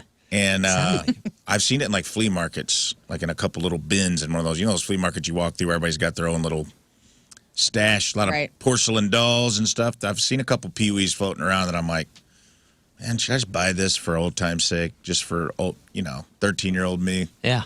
I've almost pulled the trigger on it a couple times. Probably worth a lot if it's in good condition. This person said, last Christmas I bought my children a full-size claw machine with stuffed animals and everything. That's sweet. They loved it, but I actually bought it for myself because as a kid I was addicted to playing and winning these things. Yeah.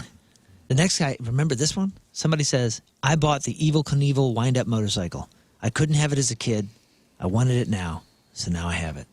I will say a couple of listeners and Liv Maddox in our afternoon drive here at 105.7 The Point helped me with a lifelong childhood dream of owning a Magic 8-ball.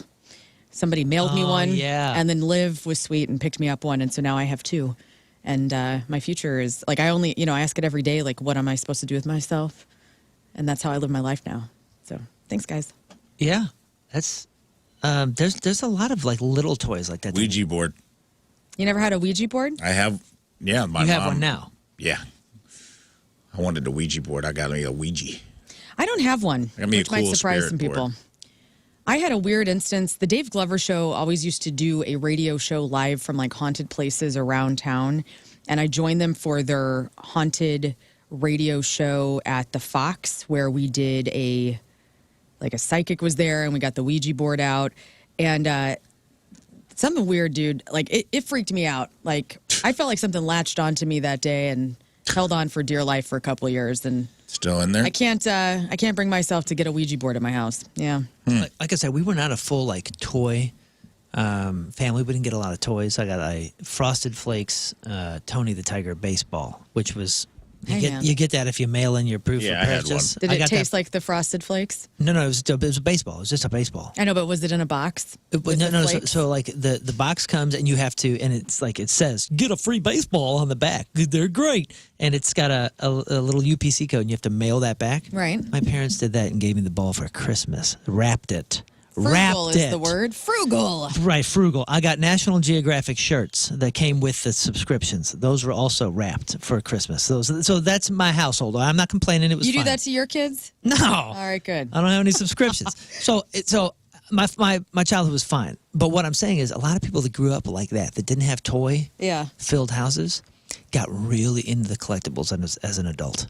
I've known two guys to have a basement room filled with, like, in the package, G.I. Joes or Micro Machines or like tons and tons of action figures, those kind of things. So I think this happens a lot on this subject to guys that were into toys that didn't have them as a kid. Legos too. Yeah, there's guys into that.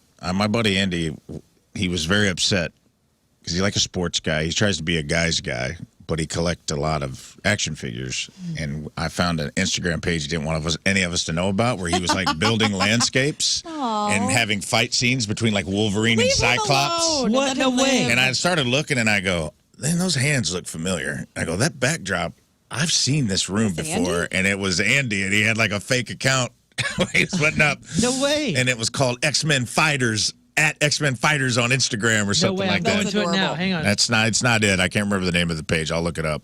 Well, you know what? Does Andy have gorgeous hands, and that's how you could recognize them, or what's up? I noticed he had a tattoo. And I also noticed the backdrop of like his man cave. I saw like the Buffalo Bills stuff in the background because he didn't edit tight enough on a picture. And I was like, dude, is this your account? He's like, yeah. Yeah, don't tell him. Sure is. That's great. There's an X-Men Legends one. That might be it. It's got 13,000 followers, dude. I mean, this stuff is it's a big deal. Another one, as far as things that, especially men for some reason, that they did, if you didn't have it as a kid, something that you got or you find yourself buying a lot as an adult, is forbidden treats, like unlimited candy or sugary cereals, that kind of stuff. People that were like, I never got this kind of cereal, and that's all they eat as an adult. Yeah, that's my husband. It's their control. It's like, I'm the boss now. I can eat sugary cereals. Hell yeah. You want ice cream for dinner? Go at it, queen. Yeah. That's what my husband's like. His mom would make the most nutritious meals for he and his brother growing up, and he never had crap cereal. You know, I was raised on like Lucky Charms. Jill let me have all the goods because she was having that divorce guilt. Yeah. So it was like, you want Cinnamon Toast Crunch? Baby girl's going to get it, you know? But Tim never had an opportunity to eat like trash. You know, to eat like a raccoon, and I did, and so now, I mean, it's a good. Like one day, I came home from the store and I got like the spray cheese, like the Cheese Whiz, you know, put on some Ritz crackers. I mean, that thing was gone in a day because he just went ham on it, and it's because he was so deprived of trash things to eat as a child. I get it. I just talked about that earlier this week on another program about like growing up poor, and my dad locked up candy. He locked up stuff. So And now you love candy. When I go to the store, that's the only time that I'm not, because I think about purchases in bills. I still have like poor person mentality where I'm like, I could buy this, but that's like my cell phone bill, you know? And it's like, like if I go to the casino, I'll spend $50 gambling, but I won't go. I get gambler's remorse. I can't. You're very responsible. But when I go to the store, if I see something Daddy wants in his belly, I ain't looking at nothing, dude. It's going in a cart, dude. Dad. You say it out loud, like, No. Take this, Dad. No, but it did create a bad relationship with food that I had to later come to grips with and be like, okay, you don't have to eat the whole box of Entenmann's Crumb Top Donuts. You don't have to. It's hard. It is hard. I love it. But I would like Once that you is pop, the fun don't stop. Yeah, if I'm like, oh, you know what? I will have these Kool-Aid coolers. Or when the kids come over and then I drink all 8 of them. Yeah, no kidding. If there's anything like that that's in your world, email us, RizzShow at 1057thepoint.com. The bigger, the better. We'll get to emails in a little bit, but let's give away some tickets. We have one pair of Can You Feel the Punk Tonight tickets to give away. We have a couple for the Shinedown show, the upcoming Coheed and Cambria and Taking Back Sunday show, and the upcoming Offspring Point Big Summer show with Jimmy World and Newfound Glory. So, what will the game be today, Rafe? Today's game will be a game of Take 5. Explain. Take 5. So I will put either you or Learn in isolation. We will do it. We'll just go back and forth. And I will give you a topic, and you will give me, like if I said famous race car driver, for example, and you said Mario Andretti. Great, good for you. We will take you guys out of isolation, and you have 5 chances to match their answer. So I would ask you, name me a famous race car driver. You might say Dale Earnhardt. Wrong. Richard Petty. There you go, wrong. And then maybe you get to Mario Andretti, maybe you don't. But you have 5 opportunities to match. It will be the best 2 out of 3. Okay. So I will get 3 answers from the caller, and then I will get 3 answers from you. And if you get 2 out of 3, they get the tickets. If you don't, tough luck, pal. Cool. So we need people on the phone. Call us 314-624-DUDE. That's nah, dude. 314-624-3833, and we will play Take 5 next. Welcome back to the Rizzuto Show. It's time to play Take 5. Before we do, I'm just going to remind you again that we are available on the Schreier Air text line at 314-649-DUMB. A lot of people sharing their opinions on things that they, maybe did or did not have as a kid that once they were an adult, they had to have. So, kid-like stuff that you're buying as adults. One of us has a BMX bike. The other has the G.I. Joe aircraft carrier. And Learn is, a possible future trampoline owner. Who knows? Yeah, hey, listen, invite us over. We'll all break our knees together. Another temptation I had, I thought about this on the break, because I took one of the boys to this RC place over in West County. Yeah. And I had a Tyco Bandit. I wanted it so bad, and I got it, and it had a dud battery. I remember I was so pissed. Oh. As a kid, because in the commercial, it's like the Tyco Bandit was like a truck jumping all these dirt mounds and roots outside. And I'm like, oh, my life's going to change when I get this toy. And then I got it, and it had a battery. It crapped out in like 4 minutes. It probably was a good battery. That's just how it worked. It's possible, yeah. But like the new RC cars, when I was over there, bought him a pretty nice one for his birthday last year. And I was like, do I need an RC car, dude? Yeah. Like, just to... Because he has one. In my heart, I was like a little kid. That's a great one. Do I drop $400 on like a state-of-the-art RC car that's going to get some air? Oh, dude. I didn't, but I thought about it. You can get serious on those. Those have screens now. They have internal cameras on the things, and you can watch them. Like you can drive them a mile away. He does the rock crawlers. Have you seen those? No. They go slow, but they got like these suspensions, and they set up like obstacle courses for him to go over at the park where they got to get up. You got to maneuver them over obstacles without them flipping. It's pretty cool. Perfect example. That is a perfect example of what we're talking about. I had an uncle who was obsessed with the remote control planes and helicopters. Talk about an expensive hobby. Yeah. Well, this is not expensive. We're going to give free tickets away, so let's do it. That's right. Free tickets for Can You Feel the Punk Tonight this Friday night, August 8th, Chesterfield Amphitheater. We only have one pair of those left. We also have tickets to Shinedown, the Big Point Summer Show. Special guest Bush next Friday night, August 15th at Enterprise Center. A pair of tickets to Coheed and Cambria and Taking Back Sunday next Saturday night, August 16th at St. Louis Music Park. And we also have a pair of tickets to The Offspring. Point Big Summer Show with Jimmy Eat World and Newfound Glory. That's Hollywood Casino Amphitheater next Sunday night, August 17th. We are playing Take 5. Rafe, one more time, remind the audience exactly how we play so we don't have to yell at anyone. Oh, we're going to put either Moon or Learn in isolation. I'm going to give you a category. You're going to give me your best example of the category given to you. If I said, name me a famous race car driver, and you said Mario Andretti, great. We will take them. We're going to do 3 of those. 3 different questions. Then we take the Rizz Show member out of isolation, and they have 5 opportunities to match your answer. Best 2 out of 3 wins tickets. If you don't get 2 out of 3, you're asked out. Love it. All right. It's brought to you by CarStar, your auto body repair expert. Hail damage, see them at carstar.com. Thank you, Learn. Let's go straight to the phones. We'll have the listener actually pick their partner. We'll start with Corey in St. Clair. Corey in St. Clair, how you doing? Doing well. All right. Who would you like to partner up with for Take 5, myself or Learn? I'll go with Moon. All right. You're going to go with me. All right. Into isolation. I'm going to go into isolation. You guys help me control the volumes out here. All right. I'm going to listen to some rock and roll music. That's cool. Devil's music. And I'm in. There he is. Corey. Good? Yep. All right, Corey. Are you ready? Yeah, I'm ready. All right, bud. Corey, name me a Rolling Stones song. Let's do Paint It Black. Paint It Black. Okay, very good. Okay. Little Tour of Duty fan here on the phone. I'm rooting for you. Corey, when someone asks you to help them move, what is the proper amount of hours that you're required to help? Let's go with 3. How many? 3. 3. You got it, buddy. All right, here we go. Corey, name an item you might find in a bathroom medicine chest. Tweezers. Tweezers. Good answer. All right. Let's take him out of isolation and see how we do. Okay. Right. Moon Here we Valjean. I think that is a pretty good sign that it went pretty quickly. He was very definitive on his answers. Good luck, Corey. Okay. We'll see how he does. Corey, what tickets do you want if you win? Offspring, Jimmy Eat World. Sweet. All right, you're playing Moon. No pressure. You're No playing for pressure. Offspring, bruh. All right. The kids are all right indeed. All right. Here we go. Moon, name me a Rolling Stones song. Oh, Here we go. Really? Hey, think about it. Satisfaction. No. No. It's one guess. Brown Eyed Girl.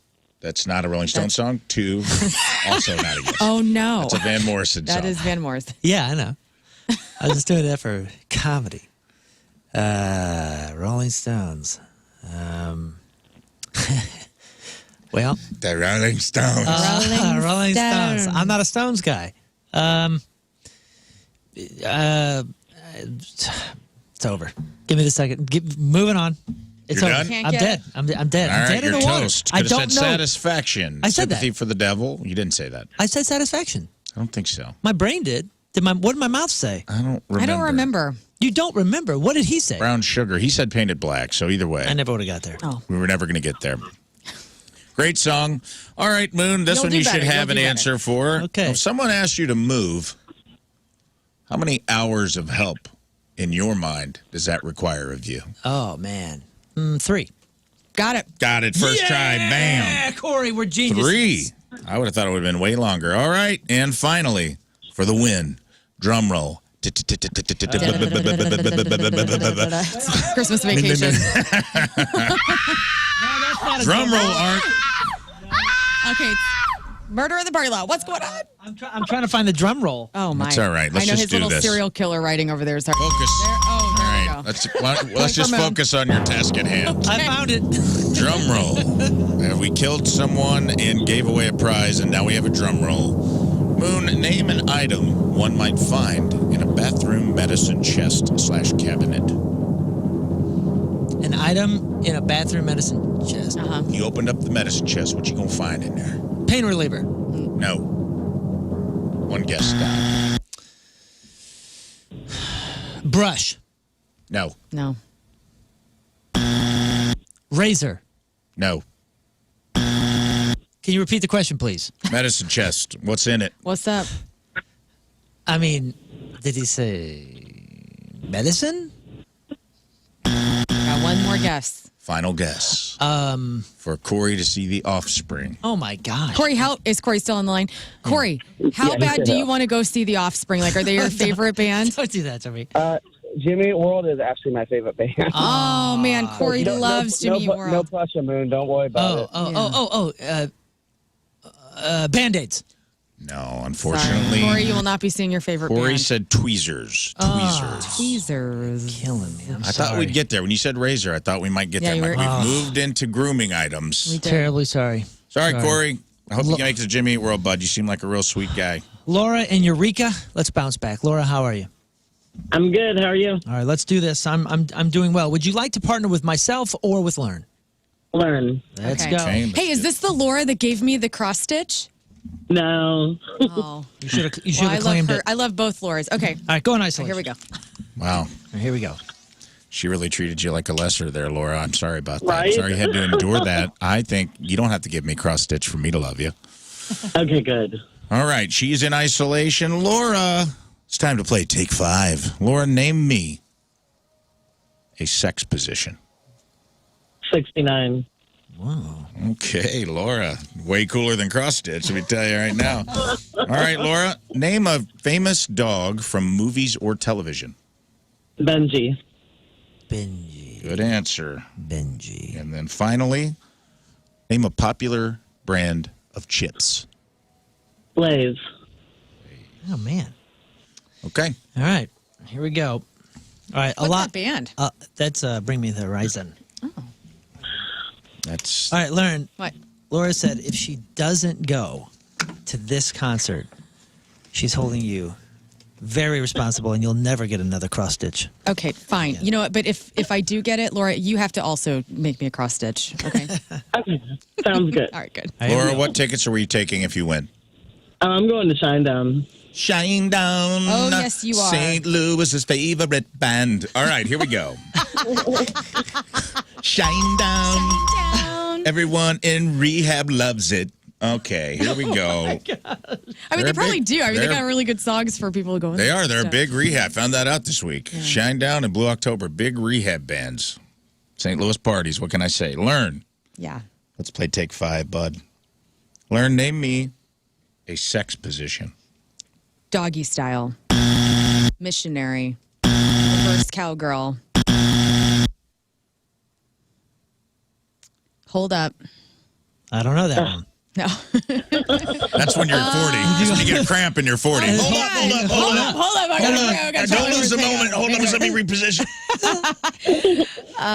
Let's see. I did doggy style. I did missionary. I did reverse cowgirl. But you don't have to tell us what was last night. And then what else do you do? Oh, no. I don't know if I can say it. Well, don't. I'm going to mime the numbers. 6 and a 9. You are correct. Very good. And I Laura, hope you can say dirty it because Laura dog. said it. Laura said it loud and clear over the right. airwaves. It's just a number. It is just a number. Just a number. I've said it many times on this show, so if I'm not fired yet. That was your license plate, right? All right, you Rafe got- Dean 69. You got one. 23. You only Rape 23. Which That's is a your- much harder that's sex your new position place. that I am good at. 20. And I'll let you guess how that works. That's a Picture couple the people. 23 in your mind. Oh, okay. Gosh. 23 is me on my knees banging a snowman. Oh, okay, here we go. Let's go. You're the 2? Okay. Yeah, anyway. I'm the 2. The 3 is the snowman. Thank you. All right. Okay, name a dog, a famous dog from movies or television. Toto. Benji. No, Benji was Benji was right. Benji, Benji was right. woo, Sorry. Laura, I thought there's no way you're getting that. until- Laura, until congratulations. I think that's a win. That's 2 out of 3. Yeah, Just yeah. for fun, though, name me a popular brand of potato, or not potato, just chips. Just chips. Chips. Doritos. Lay's. Boom. Meant to be, Laura. You were going no matter 3, 4, what 3. happened. Congrats, pal. All right, Alex in St. Louis. Alex, what's up? Alex. Hello. Hey, man. Would you like to play with me or learn? You. All right. Okay, into isolation. To isolation, moon must go. Everybody go out there and 23 your partner Hit tonight. it. All right, hit it. Alex, are you ready to play Take 5? I am ready. Okay, Alex, name me a brand of headache medicine. Advil. Nice. Good answer. Now, besides Mario, name a Mario Kart character. Luigi. Okay. And name me a movie where the... whoa. Turn your radio down. Name me a movie where an animal is the villain. He would be animal.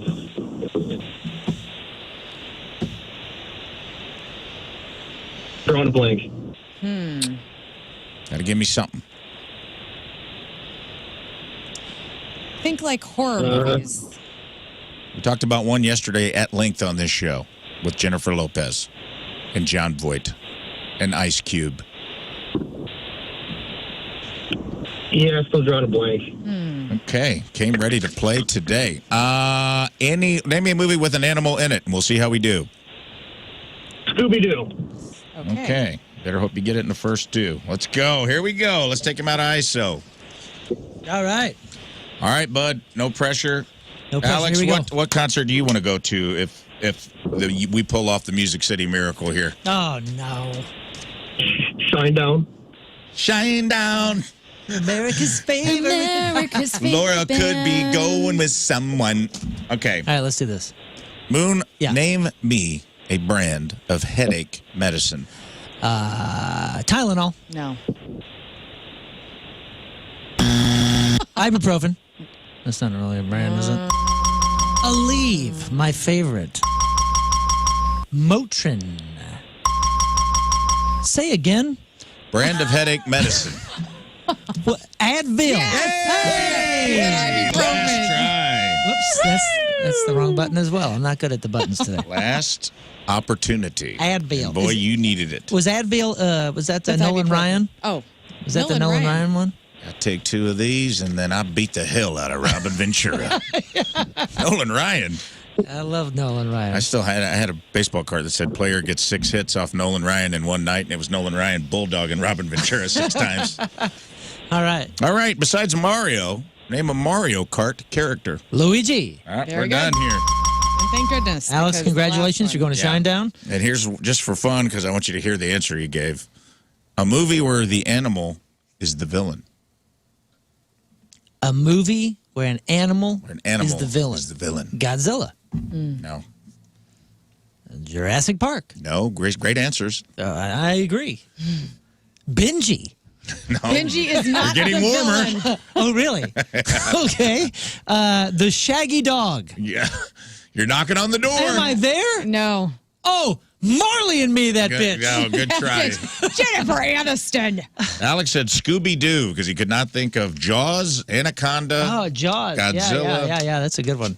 All right, Jurassic Ken Park. and Arnold, you better bring it. Ken, how you feeling? What's up, man? What's up, dude? Hey, you want to pick me or Learn?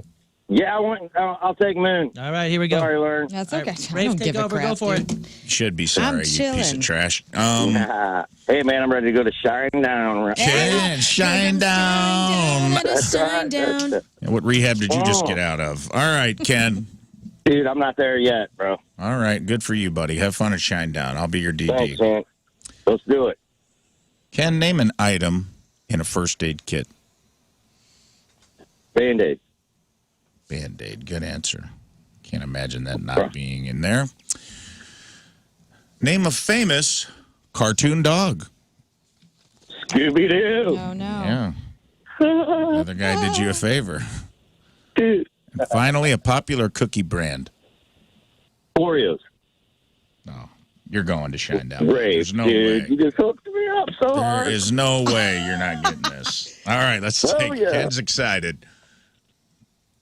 Good. All right, Ken's having a shine-gasm already. He For feels real. so good about He's this. shine down. Moon. Yeah. Oh, yeah, All right, dude. shine down. Let's If you do it. blow this, it's on you. That's All what right, it let's sounds do like.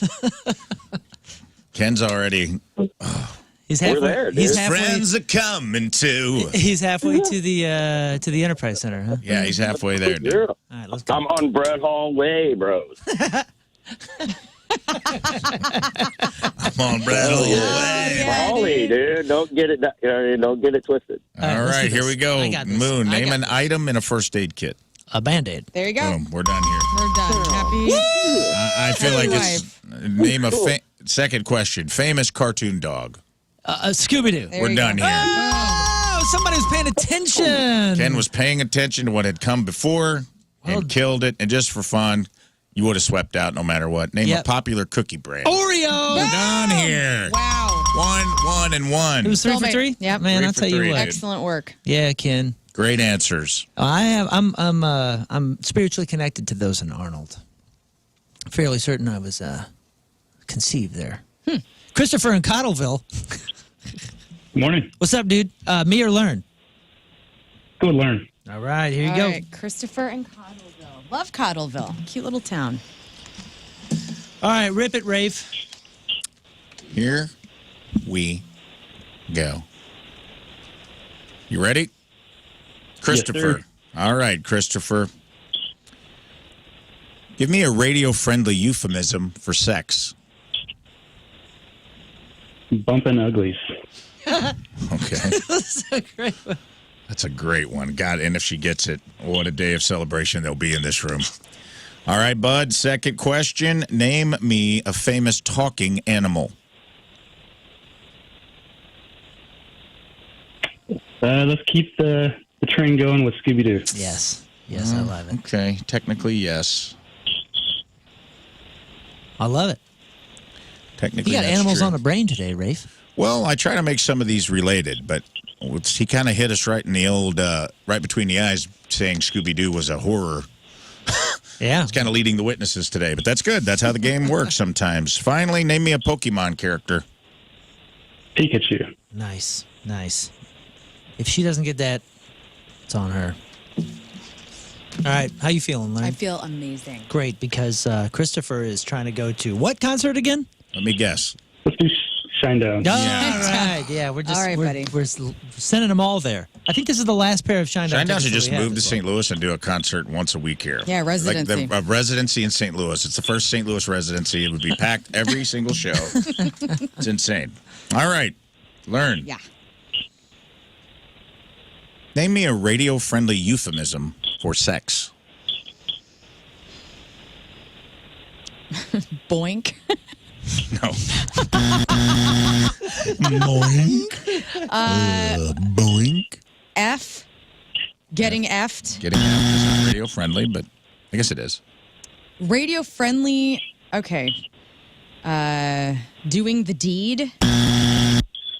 Getting warmer. Doing it. Wow. Sorry, wrong button. Okay. I was like, was that right? No. Final guess. Last one. Getting railed. Oh, good guess. He said bumping uglies. Bumping Christopher uglies, said yeah. bumping uglies. Which is good. That was a tough one. Boinking, boning, humping, I think bumping you'll, uglies. I There think were a you'll- lot of them out there. There I were. think you'll bounce back here, though. Okay. Me too. Name me a famous talking animal. Talking animal. A famous talking animal. Now, okay, can I ask a question? Like sure. their mouth has to move? I mean, We didn't put that specification in.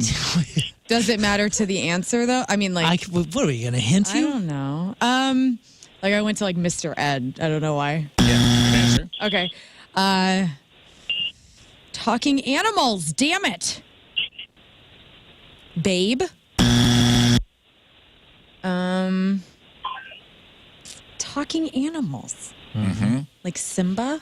Is that 4? That's It's 3. Three. She has 2 more guesses. talking animals. Let's see. Oh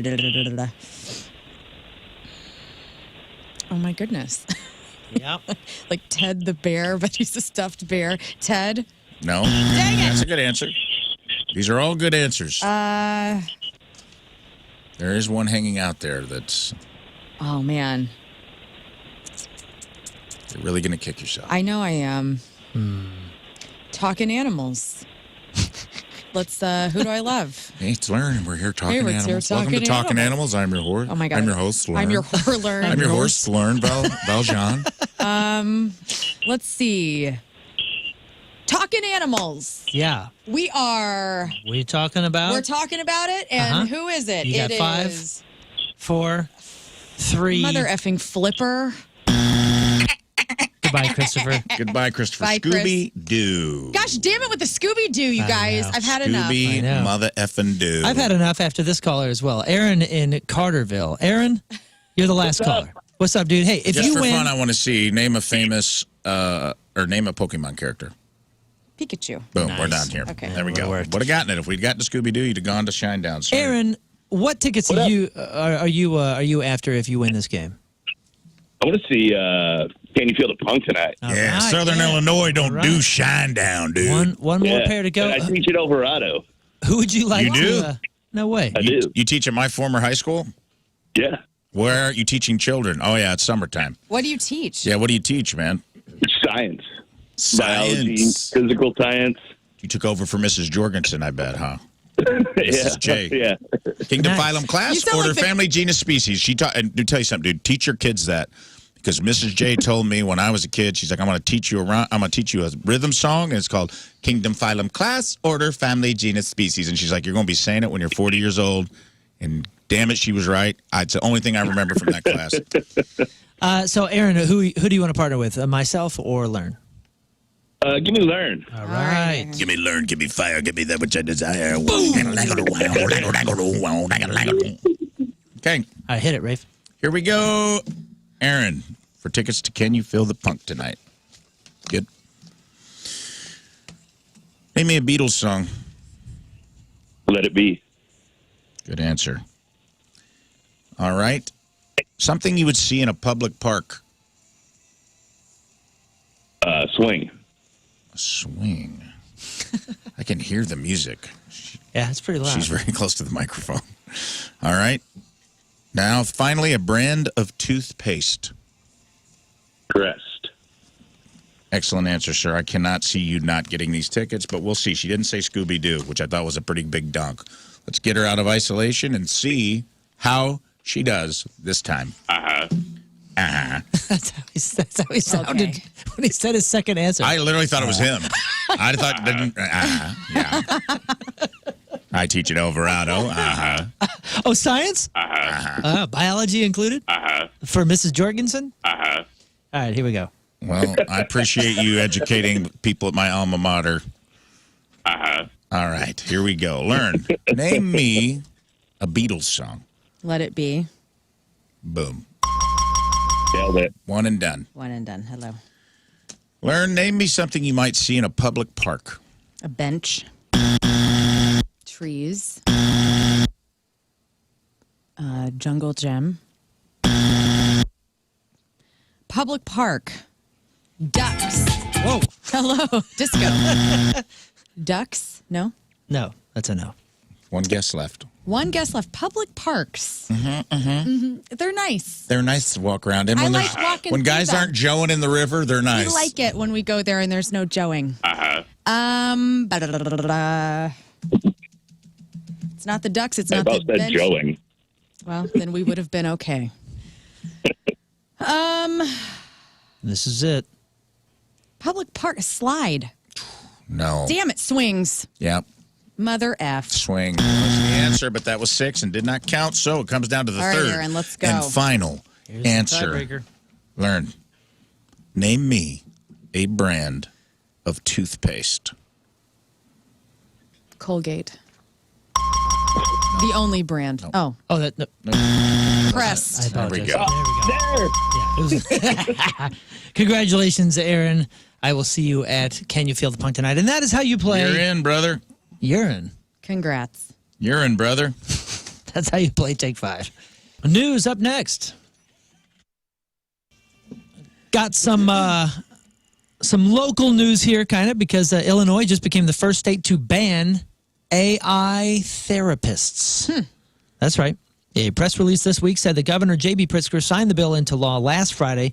People can still ask ChatGPT for advice on their own time. It just bans companies and actual therapists from using it like that, which I never thought about that, but that's somewhat frightening, I suppose. I saw a TikTok yesterday of, those Boston Dynamics robots that are like, Oh, yeah. all messed up. Like, this is AI going for a walk after you trauma dumped your... Yeah. They tried to use it for therapy, and it was like walking through the woods, bouncing off trees. I was like, that's hilarious. Have you seen the one that goes crazy? It's like hanging from a string, and then it like goes Starts crazy. swinging, trying to kill everyone. But it says robot when it first hears corn, and it's like going, that's great. The new law says that licensed therapists in Illinois are not allowed to use AI to make therapeutic decisions or communicate with patients. They can only use it for administrative work or things like managing their calendar. Therapists or companies that don't follow the new rules can be fined up to $10,000 per violation. It's supposed to help protect people from bad advice and also protect jobs. The press release includes a line about, quote, protecting the jobs of Illinois' thousands of qualified behavioral health providers. So will other states follow suit, or should they? Some people think it might backfire, and therapists, at least the bad ones, might end up giving worse advice. Yeah. How are they going to track that, though? I mean, I guess they can look at the history. Yeah, that I don't know, but I will say there are bad therapists out there. Period. Like, I mean, therapists are people too, and there's good ones and there's bad ones. So do your research, do a little due diligence, and Well, and also if you have if you get a therapist and like the first couple of times it's like not working out and you're just not vibing with them, go find a new therapist. Like, don't give up on therapy. yeah. It's the same not- for doctors. Yeah, like, exactly. Shop around within your means. Yeah, sometimes you got to find somebody that's a good fit for you. A study last year had a therapy chatbot talk to fictional patients, including a former addict named Pedro, and it ended up telling Pedro, "It's absolutely clear you need a small hit of meth to go through this week." So there's a little bit of Surf's up. Reverse psychology. a couple things to work out there, if you will. A 32-year-old man in California named Tyler Jones was allegedly caught shoplifting $1,500 worth of merchandise from 3 Bay Area pharmacies last month, including 21 bottles of probiotics. He hit a CVS, a Walgreens, and a Safeway grocery store. He wasn't concerned about his own gut health. He planned to resell the probiotics throughout San Francisco. Tyler was caught after running out of the Safeway and hopping on a bike with 3 backpacks and 2 shopping bags. He was stopped by police for riding his bike on the road without lights at night. Idiot. What are we always saying? If you're going to commit crimes, don't make a string of them. Right. Obey the traffic laws. What a fool. Don't call attention to yourself. He thought he was stopped because the Safeway employees had reported him, so he blurted out something like, "I didn't steal that from Safeway." So he pretty much outed himself because they weren't even suspecting him of that. They were just pulling him over about the bike thing.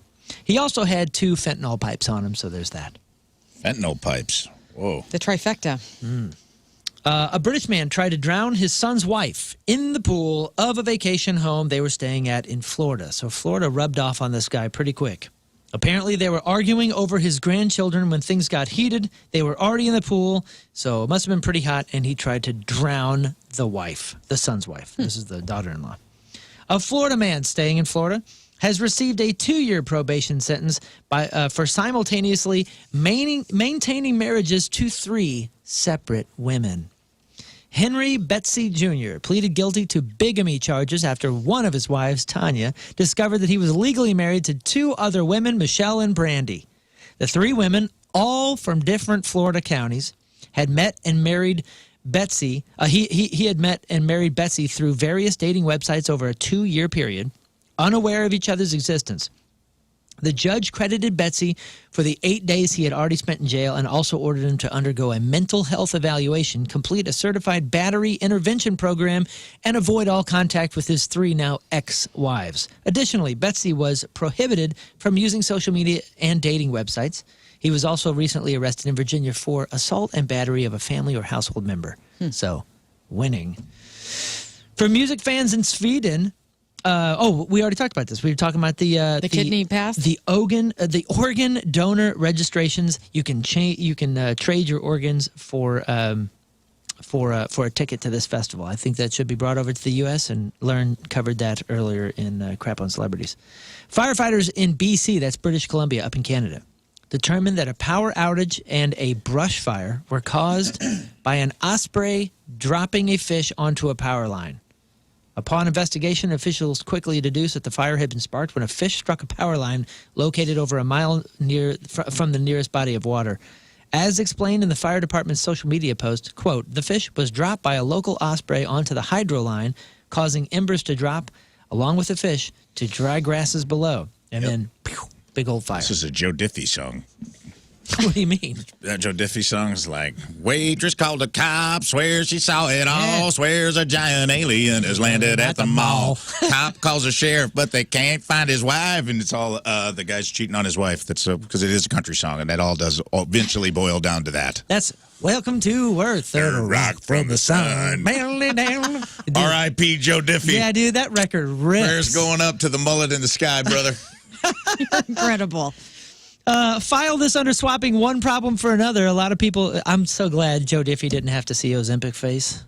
A lot of people go on Ozempic now to lose weight, but the downside is you look in the mirror and you suddenly look really, really old. CNN just did a big feature on how weight loss drugs like Ozempic might be causing a huge boom in facelifts and other plastic surgeries. And this is going all over the place. Like there is a huge increase in facelifts because of the fallout from this Ozempic face thing. People are losing a ton of weight faster than normal. It's causing what's called Ozempic face. That's when you lose weight so fast that your skin kind of doesn't have time to adjust or suck up onto your jaw, I guess. Yeah. And so you end up with wrinkles and saggy skin. And it's more common if you are on the big O over 40. Same thing happens if you lose weight quickly for any reason. So this is not specific to Ozempic. This has been like a gastric bypass thing for a while. Yeah, so they talked to a doctor in New York who claims that he coined the term Ozempic face. His name is Dr. Paul Jared Frank, 3 first names. Jeez. Harder to trust. This freaking guy. Sure you did, Paul Jared. He says plumping your face up with fillers is a popular option as well, but more and more of his patients are actually following up Ozempic with nips and tucks. If you can only refill a deflated balloon so much. That was his line.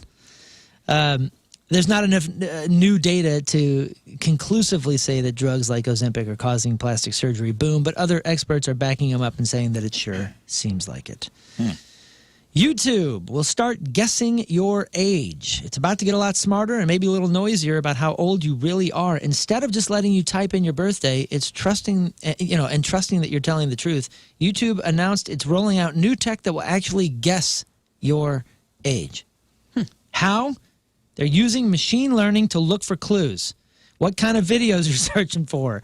What percentage of cat videos are in there? What categories do you watch? How old does your account seem? All of that goes into their system for making an educated guess about whether you're a teen or an adult. The whole point is to keep younger users from stumbling onto more grown-up content and to make sure that they get a safer, more age-appropriate YouTube experience. Sure it is. Sure it is. For teens, that means things like no personalized ads, reminders to take breaks, and limits on what you can binge watch. You know what? I would actually be okay with that if they're like, this is a 14-year-old girl watching YouTube and then there's no ads being served. But Sign dude, me up. They've had this technology. I was listening to this economy guy, and he's like, they've had this technology forever. They could have age-gated so very easily all this stuff. It's always a smokescreen, and they disguise it as something good for you and good for society, which they should and could have been doing anyway. But they're doing it for not nefarious reasons necessarily, but we'll just say other reasons. It's never for... Good luck, YouTube, It's never pinning for me down. Good. Yeah. Why, The you amount all of over otter the place? videos I watch, they're going to be like, this is either an 80-year-old grandma from Sheboygan or a 3-year-old. Who knows? Yeah. Good luck. You'll never catch me. They'll just catch you in between and say, it must, they'll say, it must be a 46-year-old man in St. Louis. You know, the very middle, the mean of that. And that's your news. Welcome back to the Rizzuto Show. We'll get to sports in just a second with Rafe's Sparks Report. But first, a little sports extra. Comedian Cat Williams is about to swap the stage for the fairway, at least for this weekend. Williams is going to be joining the PGA Tour live as an on-course correspondent during the FedEx St. Jude Championship in Memphis. Anybody see this coming? Mm-mm. Which is part of the first round of the 2025 FedEx Cup playoffs. Everybody knows that. He'll be inside the ropes alongside ESPN golf analyst Michael Collins, offering plenty of commentary and no doubt laughs. This is not totally new territory for Cat. He already joined Collins for a few holes at last year's Tour Championship, and apparently he made quite an impression, has been invited back. So that's good. A bigger role this time as well. The PGA Tour is hoping his unique perspective and humor will attract new fans to the game. I'm not going to watch, but maybe you will. Although, this would be interesting. This is like the Snoop Dogg at the Olympics thing, right? Like bringing in somebody that's funny, that's kind of really good with a mic, but also is going to be unexpectedly funny, you know, kind of bringing in a new sort of angle of humor. And I'm actually pretty impressed with the PGA or whoever calls the shots for that, for doing something like this, because golf sucks. Because golf straight up sucks. I'm just kidding. I'm just always upsetting golfers. It's funny to me. You actually don't understand the nuances of the game, dude. You're right. You're totally right. I just had a bad experience, okay? I'm traumatized. He's going to be doing his thing as the on-course correspondent starting tomorrow on, it looks like 9 a.m. Eastern, and then Friday as well. He'll be followed by a feature group of top golfers as the playoffs get underway. So that is pretty cool. You know, they're competing for a shot at $10 million bonus and bragging rights as the season best at the FedEx Cup playoffs. All right, Rafe, how you feeling about sports, man? You ready? I'm ready. All right. Although, wait a second, that's not the music that we want, right? You have your own special music. That's Let me right. get that for you. Yes! The super important Sparks Report would normally be going here, but due to complaints about me screaming and being too enthusiastic, it's going to be replaced today. For all you little softies out there, by the first ever Rizzuto Show Super Sensitive Sports Report presented by DraftKings at Casino Queen. Play, stay, and dine. Visit DraftKings at CasinoQueen.com for special promotions. This report is for those fellas who just had to leave me messages in the chat and also an email. You were so upset when my super important sports report hurt your sensitive little ears with volume and enthusiasm. It's not your fault that you were born without a sense of humor or ability to appreciate variety. So here's the sports report for you soft little souls to process without feeling like you need to email a show that you pay $0 to listen to. And also get your sports information 3 minutes at a time from a segment that gets canceled half of the days we're on the air. Half of the days? How about 90% of the I was being generous. Well, hey there, friends. Welcome back to the Super Sensitive Sports Report, where we believe every athlete and every little old fan is already an MVP, whether you win, lose, or just remember to hydrate today.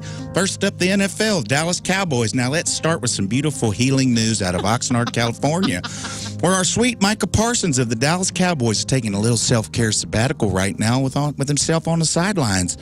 He's not skipping practice. Oh, no, darling. He's attending in spirit, wearing his number 11 jersey like an emotional support blanket, just swaying gently in the California breeze. See, Micah and Mr. Jerry just had a little bit of a disagreement in the healing community called mutual needs conversation that is presently paused. Jerry thinks they have a handshake agreement. Micah thinks they were just holding hands. And that's okay, sugar, because sometimes two people can have totally different truths and have the same heart space. It's totally fine. Dak Prescott, bless his quarterback soul, reached out to Micah with just one tender little word. Well, technically it was a 4-letter word, and I don't say that on the air, but in the languages of feelings, it meant, I see you, I hold space for you, and I honor your boundaries. Now, that's what I call teammate intimacy. Okay, Micah's still joining team meetings, laughing with the fellas, leaning on fences with Trayvon Diggs and wearing sweatpants and cozy little beanies and pads. Just because protecting your body is more important than pressuring your soul, and I think we can all agree on that. Now, if you're wondering where they'll settle all this, well, don't worry. Contracts bloom when they're ready, like blue bonnets in the spring. And even if Jerry and Micah don't share words right now, we know deep down they share one thing, Cowboys brand guideline, and that's a love all its own. Moving on. Now let's tiptoe over to Los Angeles, California, where our precious Cardinals had a learning opportunity against the Dodgers. Miles Michaelis gave up 3 home runs, but darling, that's just 3 more chances to practice forgiveness. And I assume the Dodgers' parents took them all to the Dairy Queen after the game. Now, yes, the Dodgers had 2 players hit 2 home runs apiece, and that hurt a little bit, but that just means they get extra affirmations today. Remember, the only stat that truly matters is smiles per inning. Even though the scoreboard looked like someone left the faucet running at the Dodgers hit total, our boys in red still gave us some moments of pure joy. Nolan Gorman hit a home run and smiled, and Wilson Contreras smacked his 16th dinger of the season, which is basically a hug in ball form.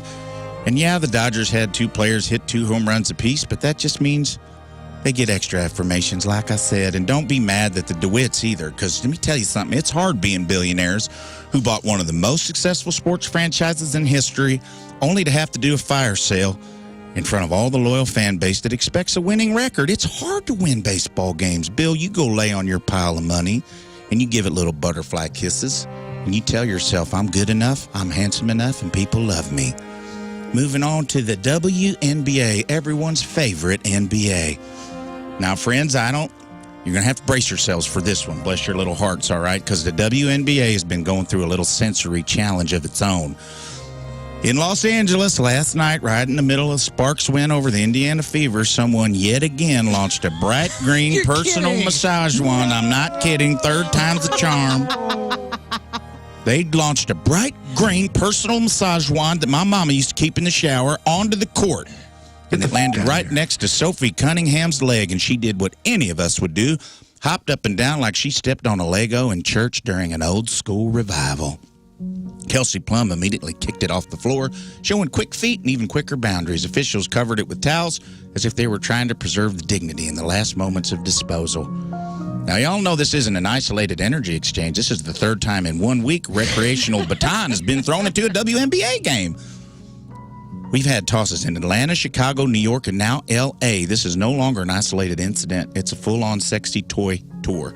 Sophie Cunningham herself had to tweet, "Stop throwing dildos on the court. You're going to hurt one of us." And it's not a sentence she should have to write in her athletic career. The league has promised to eject and ban anyone else who tries it, and Fella's already been charged with disorderly conduct, indecent exposure, trespassing, which is quite the trifecta when your crime involves a neon rubber naughty rocket.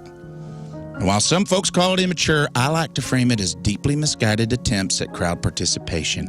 Like the wave, but with more latex. Speaking of dildos, finally let's talk of mindful breath and talk about the 2028 Olympics in Los Angeles. President Trump signed an executive order making a task force to keep things safe, seamless, and spectacular.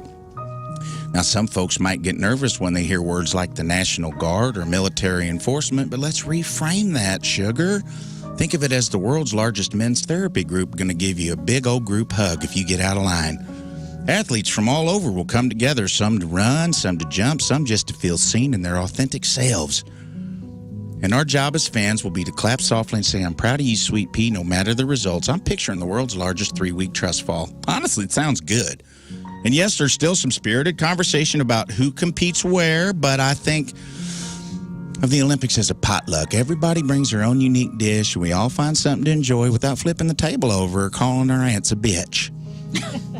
So that's your sports report today, darlings, for all you little softies out there. And remember, winning is temporary and hydration is forever. And if life's throwing you something uninspected onto the court, whether it's a contract dispute or a mint green marital aid, kick it out gently, smile, and play on.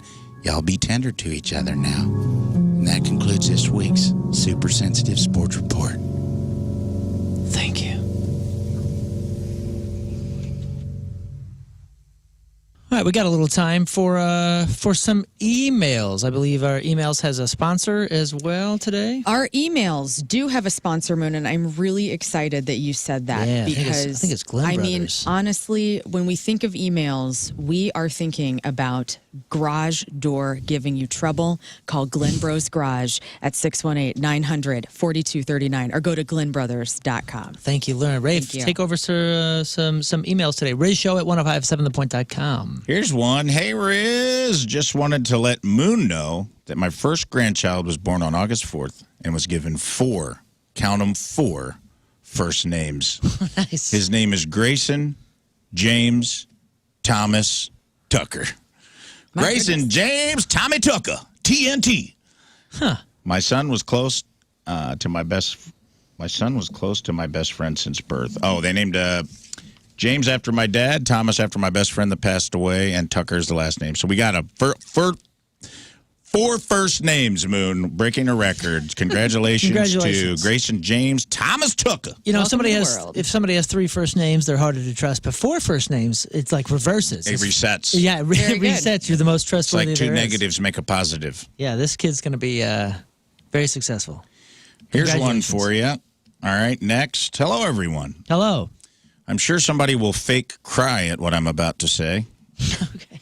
But I'm here to make a plea that you don't use AI to generate thumbnails for the podcast or the website anymore. Oh, no. AI is a major environmental resource suck. So much so that some AI centers in Texas consume 50 billion gallons of water combined. I humbly come before the Queen and her pork steak army for you to consider this. Humbly yours, a big freaking nerd. They're not wrong. The environmental impact of AI, which nobody really thinks about. I mean, these companies are using a lot of water to cool the systems down that are generating AI, and that's why the water is used. That's true. And there's a lot of drought. And so you either got to think, all right, are we feeding our kids clean water or are we feeding AI clean water? Eventually, if it continues this way. I wrote this email. Well, What? yeah. No. Well, certainly. I mean, there's a couple ways to think about this. Okay, yeah, acknowledged. I understand what you're saying, but Y'all be clicking on it. I mean, you're the guy that was upset when cars were, when cars were started, and you're like, what about the horses? And look at the environmental impact that these cars are having. Well, and yeah. a few years later, you're left behind, and you're sitting over here feeding your horse, while everybody's buzzing by on their Model A's. So it's like we got to keep up in some way, and hopefully, we'll figure out how to make less of an environmental impact. But the planet is moving in this direction. What are you supposed to do? You want to fight every battle?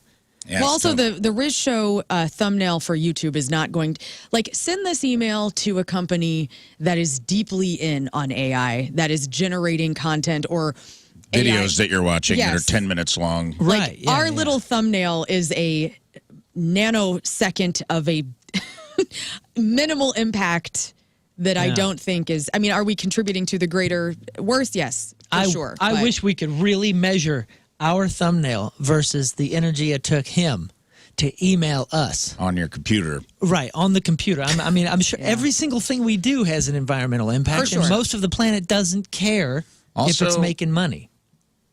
Also, there's a reason they're using that AI, because it works. People are clicking on it. AI is in a competitive white noise environment where there's lots and lots of stuff to consume content-wise, they wouldn't be using it if it didn't work. So people stop clicking on stuff with AI photos. Stop clicking on stuff. Stop watching videos where a shark pretends to attack a lady on a surfboard, but the shark's fin disappears halfway through the video, and you're like, is that real? And I have to tell my aunt it's not real. Right.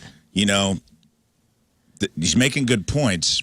Totally good points, but at the same time, good awareness. What are we supposed to do? Good awareness, yeah. There's people listening right now that had no idea that water is being the coolant to the AI creation, like all of the different computers and the technology behind it. I mean, once you learn that, you think about it. Bitcoin mining, crypto mining. Yeah. Like tremendous amounts of energy on these farms. So, but what are we to do? So you can come at us and tell us not to use a thumbnail, but if you don't have a better solution for us, what are we supposed to tell Mr. Hubbard? Well, also, Hail Hubbard. I had this crazy thought, like stoner thought this weekend. I was talking to my husband about it. Like, what if the aliens are actually, here we go.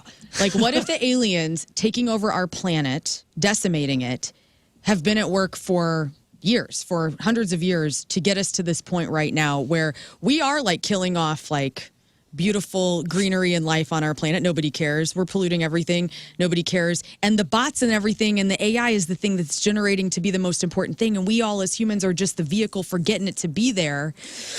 And they win, dude, because they'll take us out as well.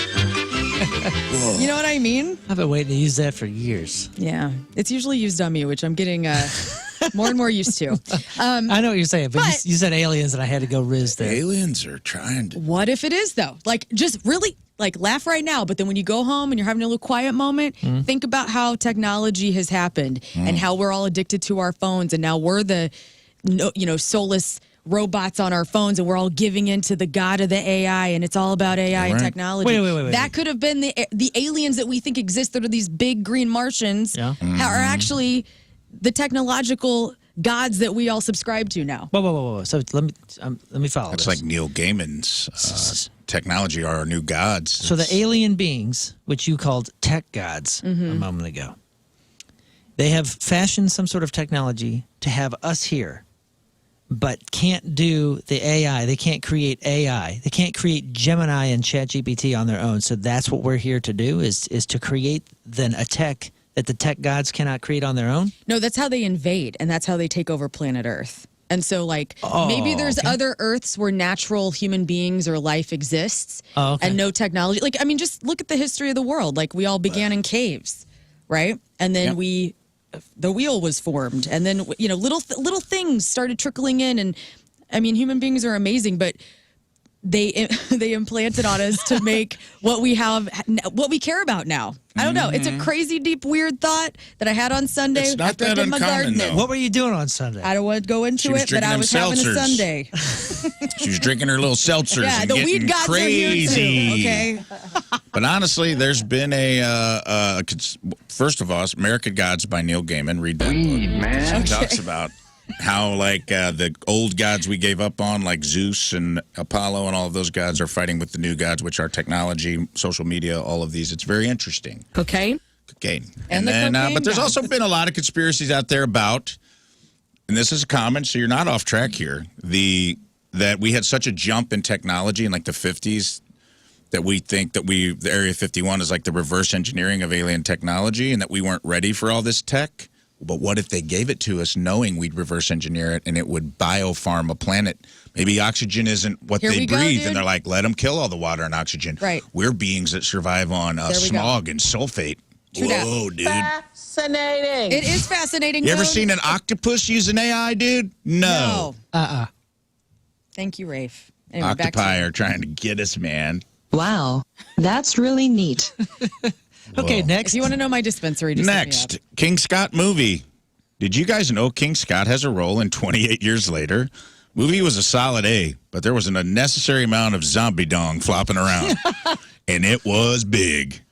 Sent from my iPhone. I did watch this movie. Yeah, you were last just weekend. talking about it the other day. That's what's that guy that you like so much? shoot, what was he in? He was in Bullet Train and a couple other things. He's the star, right? Yeah. The guy with the 4 first and took his wife's last name. Yes. Aaron Taylor Johnson. Johnson Taylor? That's it. Don't know. He's in it. He's great. It was a good movie, man. Like, it surprised me. I hadn't seen this. I saw the first 28 days later. Didn't see 28 months later. Is that the sequel? I don't know. 28 weeks later. 28 weeks later. I didn't see that one, but I saw 28 years later. Ray Fiennes is in it. It's great. Had a great story. Zombie movies are overdone, kind of played out. I thought the story of this one was really good. But one of the things in it is there's these alpha zombies that the infection kind of acts like steroids, and they get gigantic. And dude, they're all naked. So one of them did look like King Scott, dude. It had like long red hair and just stacked, just a Pringle can dong. I mean, and it was flopping about while he was killing people, and I was like, there is a lot of front-loaded dong action in this movie. That is King Scott. Good for him. You know, it was a surprising A film. I went in expecting, this will be fine, and it was actually a really excellently well-done film. So I agree with you. A means you would watch it again. I would watch it again. All right. Nice. Cool. Next. It was very good. Next up, embrace the dark side. Come on out to this is in regards today to me moving out of the city. Okay. Come on out to the country, brother. We got a lot of great neighborhoods out here, and you can get everything you want in a house. We're in an unincorporated county near 141 and Olive. I don't know where that is. I bet you guys do. 141 and Olive. Okay, technically it's Chesterfield on this side of it. Mm-hmm. He says, I know everyone online bitches about their HOAs, but our HOA dues are low and the rules are lax. There's a neighborhood pool, softball field, and close to your work. Give it a thought. There are a lot of great neighborhoods around here. It's so I think it's Chesterfield on the south side of Olive. Mm-hmm. He's talking about like over by Mano's. You know, the Italian place Mano's in the grocery store? Yeah, sort of. I don't get out that way much. Paul Mano's? Only when I come visit you Paul guys. Mano's, that's it? Yeah. Yeah. You know what I'm talking about? It's just past that. It's where we went to the thrift shop, and we shopped for the, I don't know what we were doing. Some sort of punishment or something where we were getting a bunch of clothes. Yeah, it's not a bad spot. Hey, man, I welcome you out here. Sell out, brother. You want to fully sell out? You come to St. Charles and be my neighbor. St. Charles, full sellout. Full sellout. Across 2 rivers. And happy about it. Yeah? Yeah, I'm super stoked. You all seem happy. I mean, she seems happy in Ellisville. Rizz seems to like being the queen of Wildwood. Mm-hmm. St. Charles was... it's so far out. St. Charles was Washington State back in the day, and it still is to you. But I'm telling you, man, like, you got 364 and all these other highways that are going out there. 141 connects to that. Like, it's the new... I should get over it. I feel like I have, like, I have an allegiance to the city. Well, you didn't... That's probably not good, profound, rational thought. But You're a man of the city. I'm a man of the city. I'm a country mouse in the city, and I feel like if I go back to being a country mouse, maybe it's time. There's probably time in everyone's life. There is an in-between. If I do that, I want to go full bore and buy, like, property. I want to be so far out. Like, if I'm going to get out of the city, I want to be, like, on 50 acres, not see my neighbors. But you went from country to city, and you still haven't even experienced county. There is an in-between, brother. Is that it? The trifecta? No, county is different than country. Yeah, totally. Like, you're an like all or nothing. I lived in Edwardsville. I feel like that's county. I feel like Edwardsville. No, brother. That's Illinois. No, you're talking different planets. No, the county is... Edwardsville feels like St. Charles East. It's very affluent. There's a lot of dentists and lawyers. It's the county seat. There's tons of... Edwardsville's like its own little ecosystem up there in a loving way. I would move to Edwardsville right now. Great. I love all those old homes up there. But no, Me there's too. something about living in the county where you're like straddling your youth or something, where you got 1 foot in the city, 1 foot in the country, sort of. That's how I feel about Maplewood. You feel like you're kind of liked by all. Like, no, I don't know. Maplewood is city, folks. I went to the Hill, too. I went and had lunch with Iggy the other day, and we were on the Hill at Milo's, and they had all of these, like, which is really cool, because even in that neighborhood, they put up on a bulletin board, like, all the houses available in the Hill, because they like... Oh, neat. They got their own private security, dude, and it's a bunch of Italian guys driving around in Chevy Tahoes being like, you live in this neighborhood? Love them. My friend moved there, and he said he was getting his groceries, and the guy rolled the window down. He said, straight out of Central Casting, tracksuit, giant gold chain, sitting in the back of a Tahoe, and he goes, what are you doing in this neighborhood, huh? And he goes like, I just moved here. And he goes, what house number? Yes. And he's like, 3210. And he's like, oh, that was Doris's. Yeah, all right. Yeah, you know what Carry happened on then. And the window went up, and he's like, They got their own little private security that drives around. And That's awesome. That's all I want in my life is a gang of Italian men to just protect me like I'm their younger sister. Yeah. That's really all I've ever You wanted. moved to the hill and you got it. Yeah. Need to get in there. That's cool. I'm a Gary Dini. Let's go. That's kind of, I'm always looking on the hill in Dogtown. There's a house in Dogtown I'm looking at today. Both awesome spots. Yeah, but they know what they got. That's the problem with those places. It's like they know that they're sitting on a gold mine. And a house went up yesterday on the hill, literally at 8 o'clock in the morning, and it was pending by the time I got off the air. Dang. That's how fast they go. But I'll consider your unincorporated county. All righty, and that is your emails. Thanks so much. We'll do one final break and wrap it up. That is it for us today. Donnie is up next, but first we're going to celebrate the Team Rizz, or shout out the Team Rizz member of the day, brought to you by Hot Shot Sports Bar and Grill. It's Miranda Sandersfeld from Waterloo, Illinois. She wanted to hear this song, so we'll play it for her, and we will see you guys tomorrow. Check out the podcast and the clip of the day, brought to you by Michael's Flooring, and the podcast brought to you by Dobbs Tire and Auto.